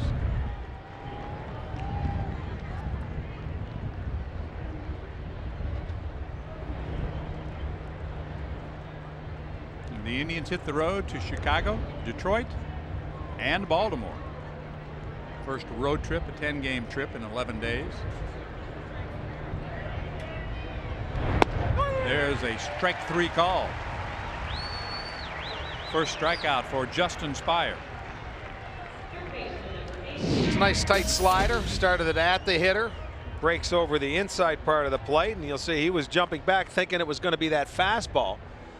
Get an 81-mile-an-hour slider. He was expecting that pitch to come in, a little breakaway, and gets the called strikeout. Right on the corner. Cal Ripken is grounded out and flied out. Batting with the bases empty and 1 out. Ripken takes ball 1. How much longer will he play? That's the big question. Well, I think a lot of it has to do with this year and his health.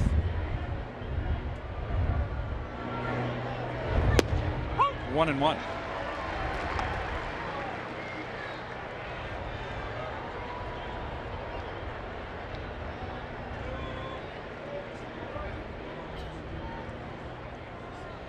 He has been around for a long, long time. Tony Gwynn and Cal Ripken right. Jr. 20 years with the 20 same organization. Like they say, that's going to be like a thing of the past. That's right. One reason you'll never see guys playing 20 years much anymore, and if you do, after free agency hits in 6 years, there's a lot of movement that goes on. So it won't be for the same ball club if they do play that ball. Right. I think the next in line after Ripken and Tony Gwynn is down in Cincinnati, Barry Larkin. He's got 16 years in with Cincinnati. I wonder if he'll play to get 20. Fouled back. It remains 2 balls, 2 strikes. Got a malfunction of one or more technical parts over there in your TV set. I haven't done anything. I'm just sitting here. Know. I told you I don't like windy days. Well, you can watch this one over here on this side. Thank you. Or I can watch this one here. 2 balls, 2 strikes, 1 out, bases empty, top of the 7th inning.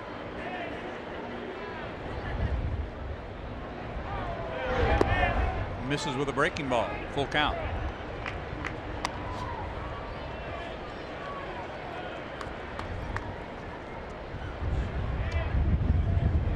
Ripken with 30 career home runs against the Indians, with just 1 here in Jacobs Field. He's aboard with 1 out.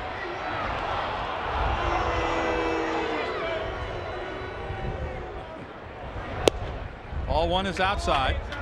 Mora has flied to center, struck out. Justin Spire in his 2nd inning of relief came on to get the final out in the 6th inning. He got the first man 4 dice here in the 7th.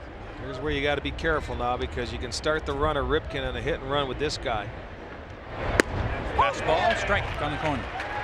You know, Spire is a pitcher you can run on. That's something he didn't do well last year, is holding base runners. And Hargrove has to be aggressive with this ball club, even though they get their leadoff man aboard. Maybe not try. He wants to give an out away.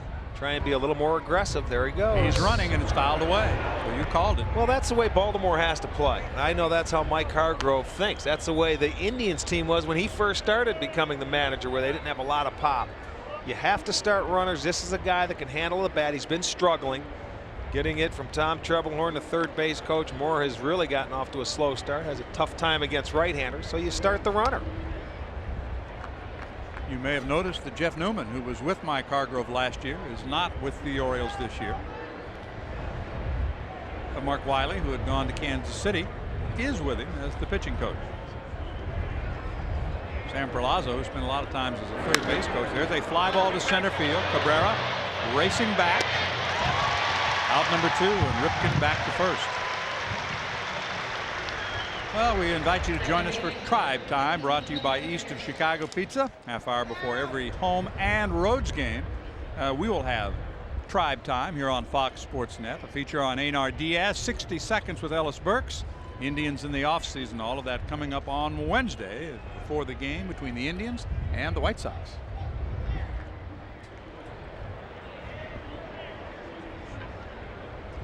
One thing, I'm enjoying those 100-year features that they're running and putting together on the history of the Indians. Well, you have an opportunity to see an awful lot of them this year. 73 more to go. 73 more. Hairston struck out in the 2nd. He grounded out to short in the 5th inning, batting with a runner at first and 2 outs here at the top of the 7th. The Indians down by a run. Missing away. 2-0. Indians bullpen quiet.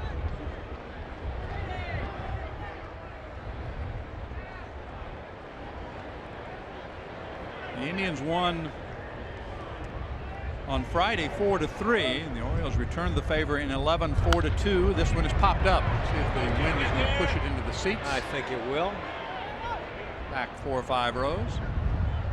2-1.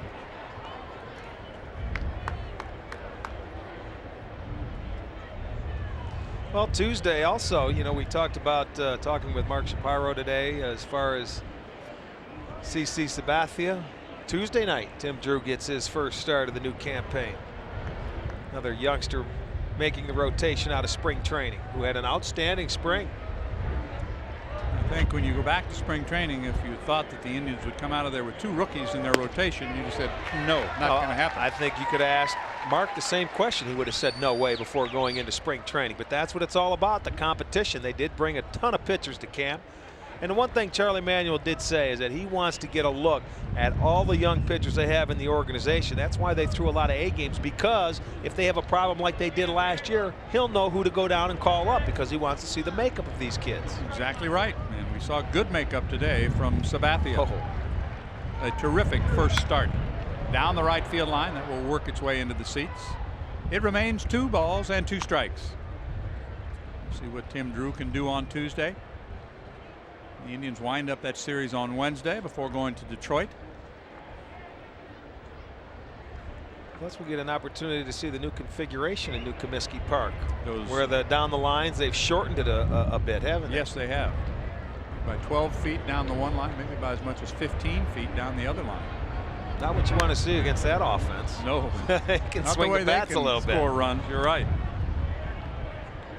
The Indians' offense not really untracked so far this season. Tribe has only scored 13 runs. This is 13 runs with 9 homers. 20 runs they have scored this year. Not 13, 20. Game number 5 for the Tribe, number 6 for the Orioles. Just does get a piece to stay alive. It's still 2-2. The battle continues.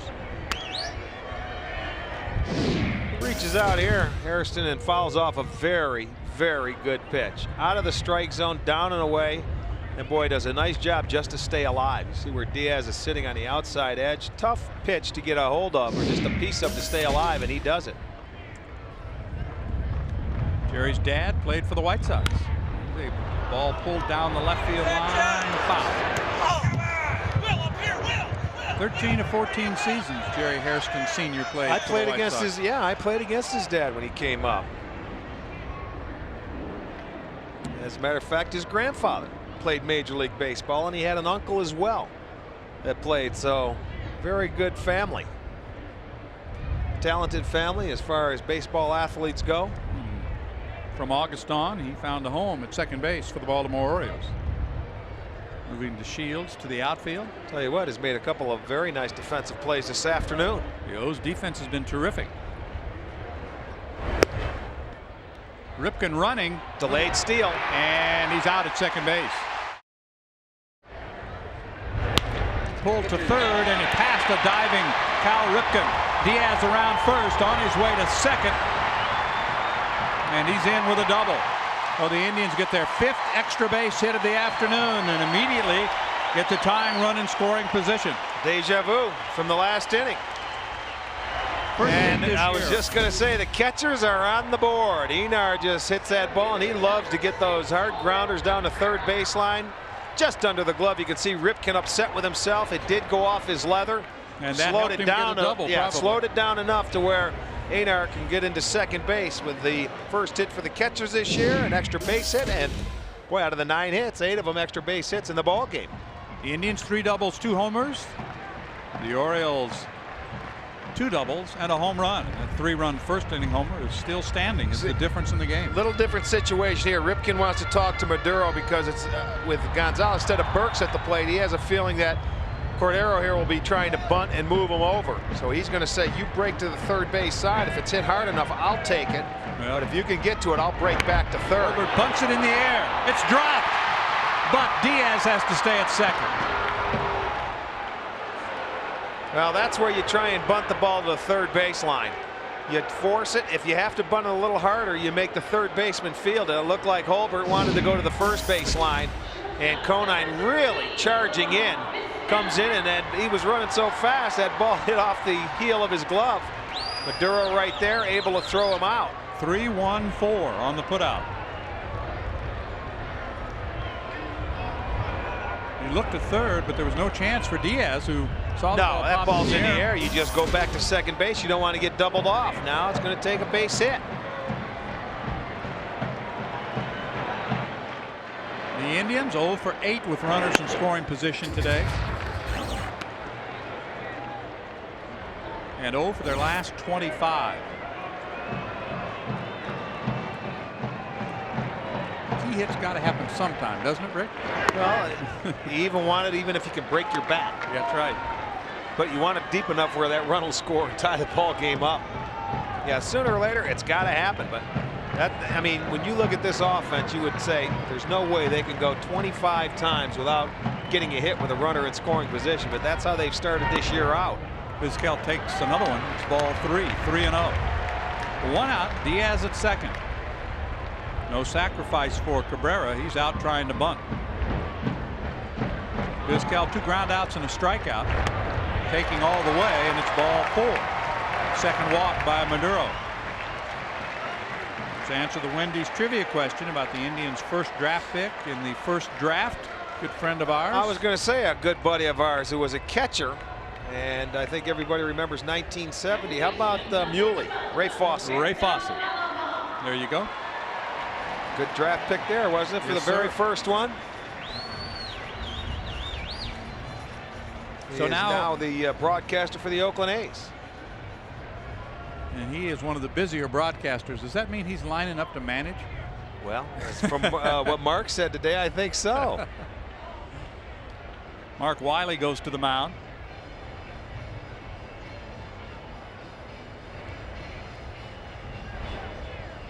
This is just for a visit.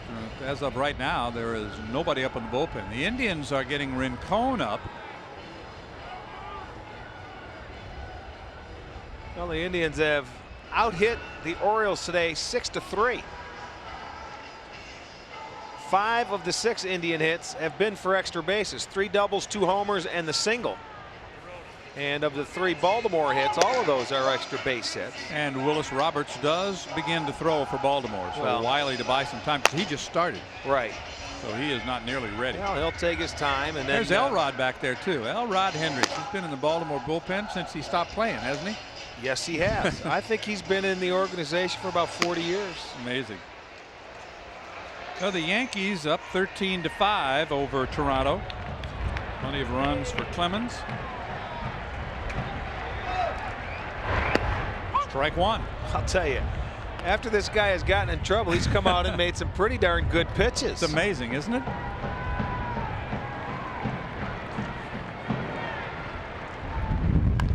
Off the end of the bat, a little roller towards short. Bordick flips it to first. The runners move up. There are 2 down.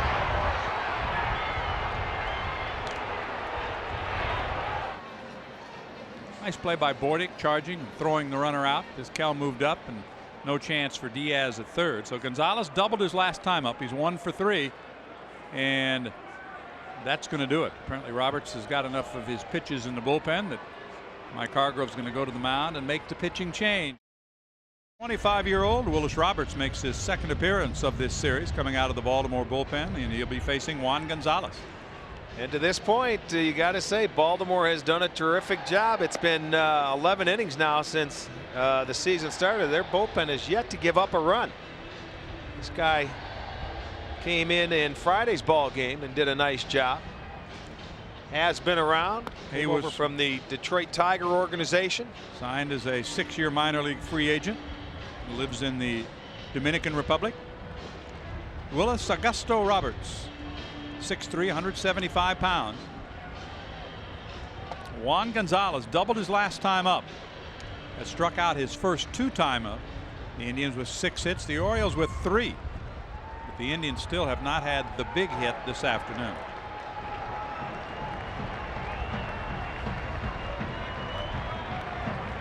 The only time he faced Roberts, he struck out. 2 on, 2 out. Seems like we've been saying that just about every inning the last few, haven't we? Last few games. 1 ball, no strikes. Well, the Indians have left 6 runners stranded this afternoon, but it's been 1-2, 1-2 in the last 4 innings. And they got a pair out there now. Into left field, down the line, fair ball, base hit. Well, the dry spell is over. Gonzalez delivers the 2-out hit, and the Indians take the lead. And it really got in on him that time. It certainly did, but strong enough where Juan fights it off in the first 2-out base hit with a runner in scoring position this year, and it couldn't have come at a bigger time. It gives the Indians a 4-3 lead. Gonzalez with RBIs 5 and 6. He tried to run the heater inside. Gonzalez pulls the hands through, gets it over the head of Ripken. Vizquel and Diaz come in to score. The Indians take the lead. 4-3 try. Finally, after going 0 for 26 with runners in scoring position, Gonzalez delivers a big 2-out base knock. Only fitting that Mark Shapiro was here, and you guys discussed that earlier. Best hit in baseball right there. There you go. Gonzalez delivers, and the Indians are on top. Now let's see if that takes a little pressure off the rest of the team, because a lot of times when you get that first 2-out base hit, it is something. And the Orioles bullpen give up their first 2 runs of the season. The runs are charged to Maduro. And that'll close the book on him. In 2 1/3 innings, he gave up the 2 doubles. He walked a couple of batters, and one of those that he walked came around to score as the Indians take the lead. That takes the starters, McElroy and Sabathia, out of the equation. And both of them pitch very well. Burks 2 for 2 this afternoon and 6 for 10 in this series. Yeah, he's had a terrific series. He's hit 2 home runs in the series. He also has a double this afternoon. Single by Gonzalez, the Indians' 7th hit. That matches the most hits that any team has been able to get against the Baltimore pitching staff this year.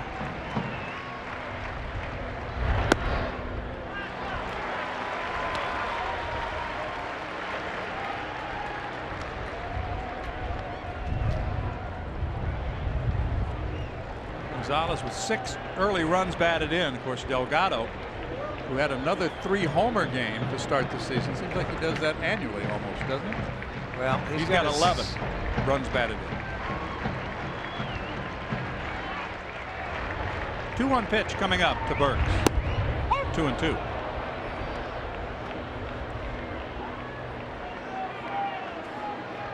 Edgar Martinez of Seattle, he had only a 6.11 average for the first week of the season.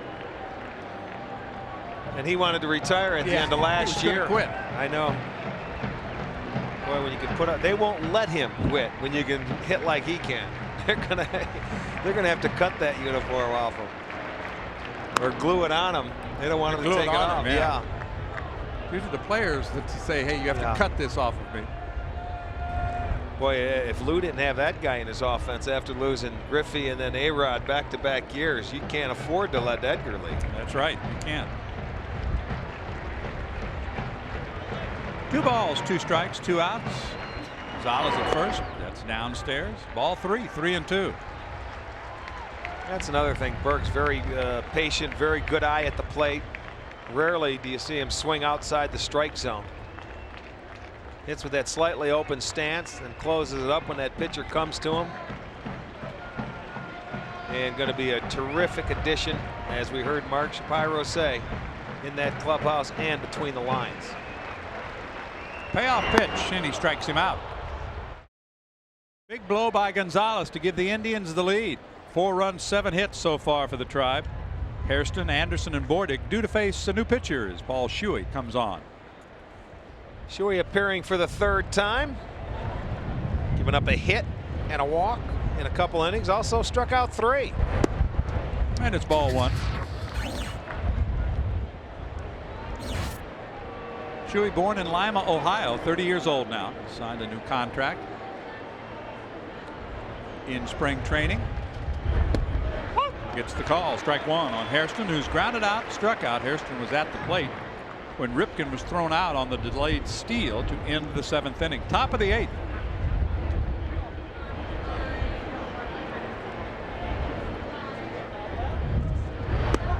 There's strike 2. And we've seen this guy when he's on with his pitches. He's got an above average fastball, curveball, and splitter as far as rated at the big league level. Spire and Maduro are the pitchers of record for the moment. Flying toward right, Gonzalez on the move quickly makes the play. Top of the order now. Anderson 0 for 3 and 1 for 10 in the series. Ball 1.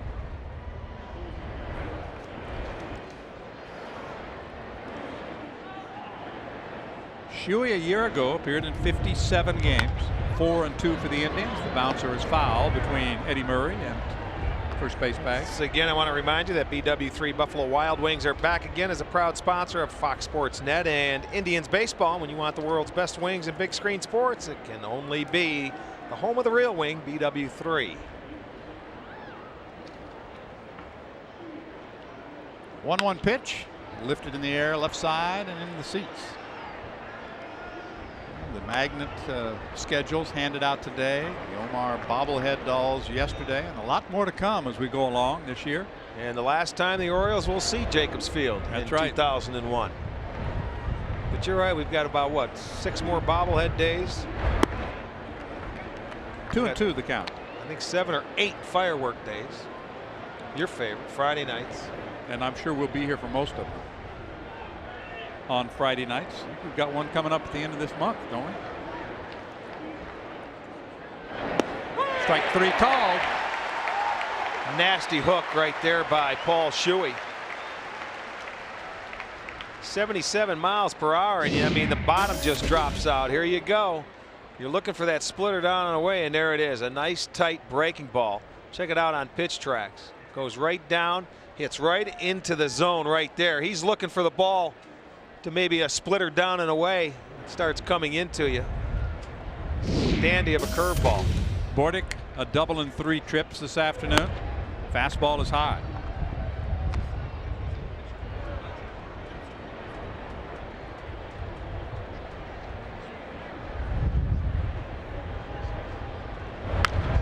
Fouled away. The problem for Shuey has been health.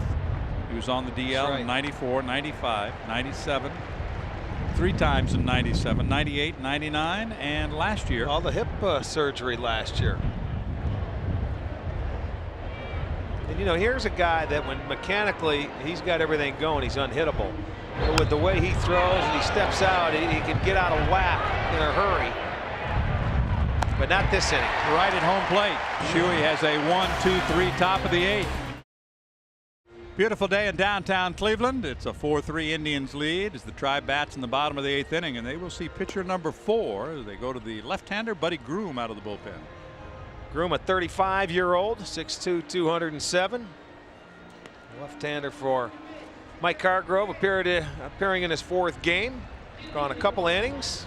Couple of strikeouts, has yet to walk anybody. Coming on to face the left-hander Jim Thome, Cordero, and then Branyan. So 2 out of the 3 left-handers. Indian looking to add on to that 1-run lead here with a 4-3 lead in the bottom half of the 8th. The Indians have 5 extra base hits, but maybe the biggest blow of the day so far has been that key 2-out single by Gonzalez. Good numbers for Jim Thome against Groom, 2 homers included. Fly ball toward the left field corner. Kincaid on the move toward foul territory, and it's back in the seats. Strike 1.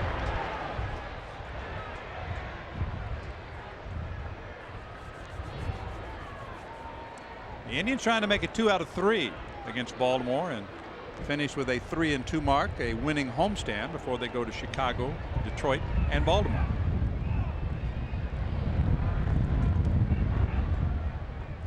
Here's Charlie, always talking hitting right there. Looking at talking to CJ Clarence Jones, the hitting instructor.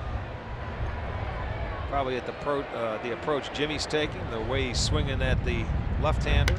Line drive, that's center a better field one. base hit. Just the 2nd hit of the year for Thome. The Indians get their 8th base hit. That was a nice short swing by Jim Thome. I think Groom thinking he was going to be looking for a breaking ball away. Watch the swing.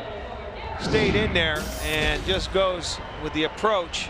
That's how short this one is for Thome. You see how the hands come through there? It wasn't a big looping swing, and hits a line drive right back up the middle. Brings up Cordero 0 for 3.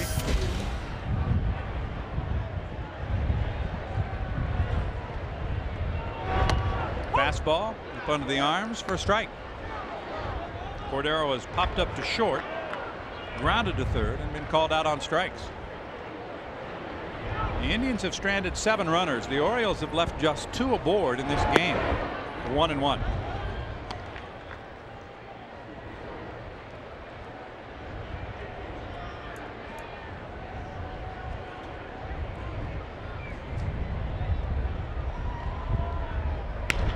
A bouncer to 3rd. Ripken will go to 2nd for 1. Hairston on to 1st, and it's a double play. So the O's go around the horn and get 2 outs. Around something. Around where? I have no idea. It's a 5-4-3. Will trying to pull that ball. It's down and away. A nice routine hop for Ripken. Gets it to Harrison, who turns it nicely. 3rd double play of the year for the Orioles. So it's a 5-4-3 double play. Around the horn. Horn? Yeah, horn. 2 outs, bases empty for Russell Branyan. 1 for 3 today. A towering home run into center field. Wickman begins to warm up for the Indians. At the bottom of the 8th inning, it's a 4-3 ball game. You know what they showed when they showed a couple of Russell's home runs on that hang time. I also want to see when he hits a line drive. Let's get that hang time when it's about 1.2 seconds getting out of here over the right field wall. It won't be much, will it? No. On some of these hitters, Gonzalez as well. Well, listen to the scores in the games. The Orioles have been involved in an awful lot of close games this year. Like every game has been decided by 1 or 2 runs. And they're at it again today. Swing and a miss.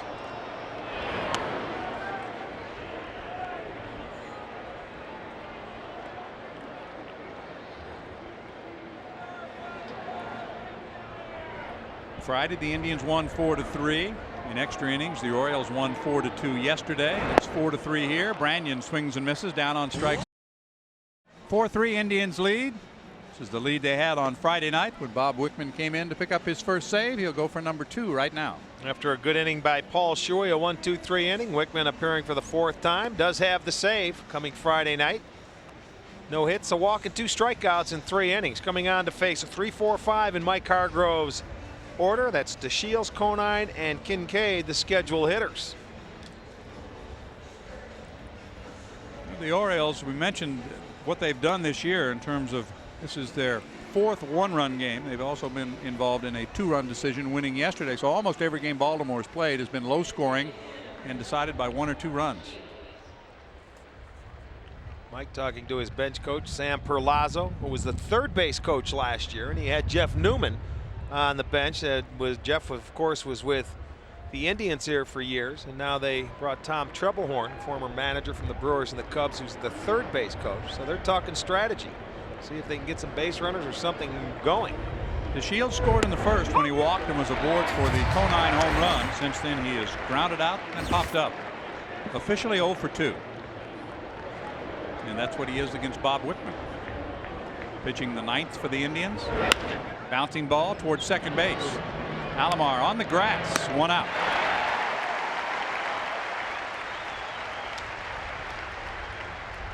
And that will bring up Conine, whose home run accounted for all the Baltimore runs today, and it's the only home run the Orioles have hit this year.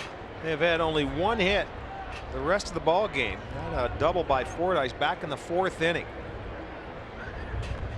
And you look back at this game and the start of CC Sabathia, what a start it was. I mean, the only mistake was that home run to this man right here that put all the runs on the board for the Orioles. Conine 1 for 3 against Wickman. Strike 1. The Orioles bullpen allowing their first runs of the season this afternoon, and the Indians trying to make that enough for a win. Well, you look at the Indians bullpen, they've done a terrific job too today. Spire, Shuey, and now Wickman picking it up for Sabathia. Spire went an inning and a 1/3. 1 strikeout, 1 walk. Shuey an inning, as you mentioned, with a strikeout. 1-1 the count here. Mike Kincaid is on deck. This one is popped up on the right side. Looks like it's going to be a pinch hitter coming on as Tomey takes care of out number 2. The left-hander Richard, it looks like, maybe in the on-deck circle for maybe Kincaid. that or Jay Gibbons, one of the 2. Okay. 2 outs, bases empty. Gibbons getting ready to come on. Let's check him. He's got only 5 at-bats this year. Got his first major league hits against the Indians the other night. 0 for 1 in a pinch hitting role for 0-1. He had base hits his first 2 times up. The first one was his first in the major leagues. Promptly got another, and he bats here for Kincaid in the 9th with 2 outs, bases empty. In the crowd, 40,754. Segui has moved out on deck to pinch hit for Brooke Fordyce. Strike 1. Pretty good pop on that fastball by Wickman this afternoon. Well, he's gone right out there and gone at him with about a 92-mile-an-hour fastball to get ahead. And that's how Bob Wickman goes. He's got an awesome sinker, a little breaking ball. Tries to keep the hitters off stride. Misses low. 1-1 the count.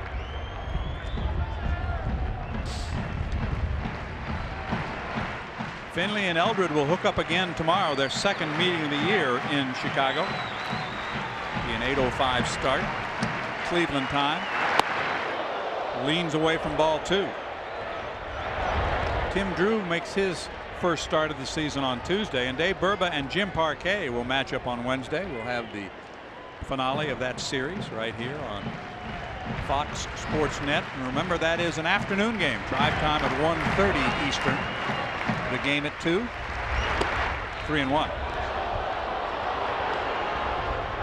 He got ahead, no balls, 1 strike, but has missed with 3 straight. To Gibbons.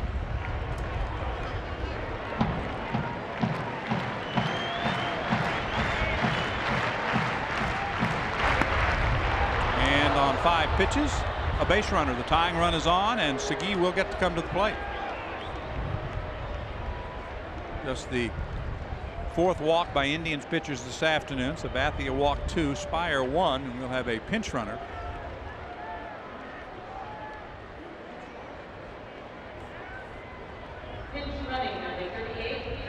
So that is Chris Richard now, who's running for Gibbons. Okay, pulling out all stops. We're in the top of the 9th, 2 outs and 1 on.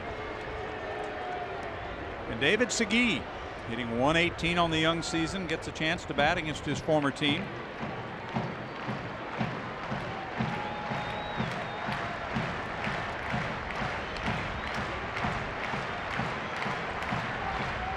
That does it for the left-handed bats available for Mike Hargrove off his bench. No, it doesn't, because Greg Myers could still bat. He's left-handed. Slapped foul outside of third. He used Gibbons as a pinch hitter, and Richard, who's also a left-handed hitter, pinch running for him at first. And now Segui coming on. And don't think Segui wasn't on the in the dugout checking out how Wickman was getting ahead of the hitters with that straight fastball. He went after the first pitch and hit it down the third baseline foul. 2 hits in his career against Bob Wickman, the Indians closer. Trying to wrap up win number 3 and give the Indians the series 2-1.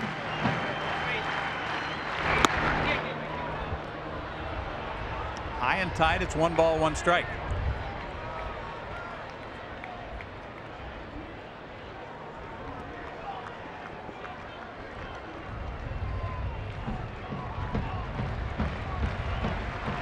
Boston still shutting out Tampa 3-0 in the 9th inning.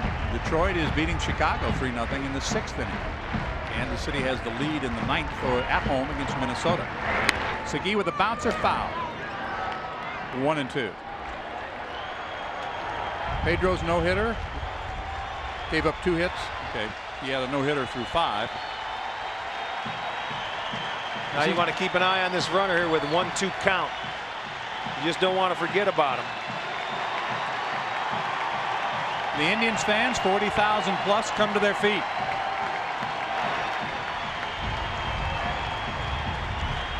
Richard, the runner at first, 2 outs. 9th inning, 4-3 Indians.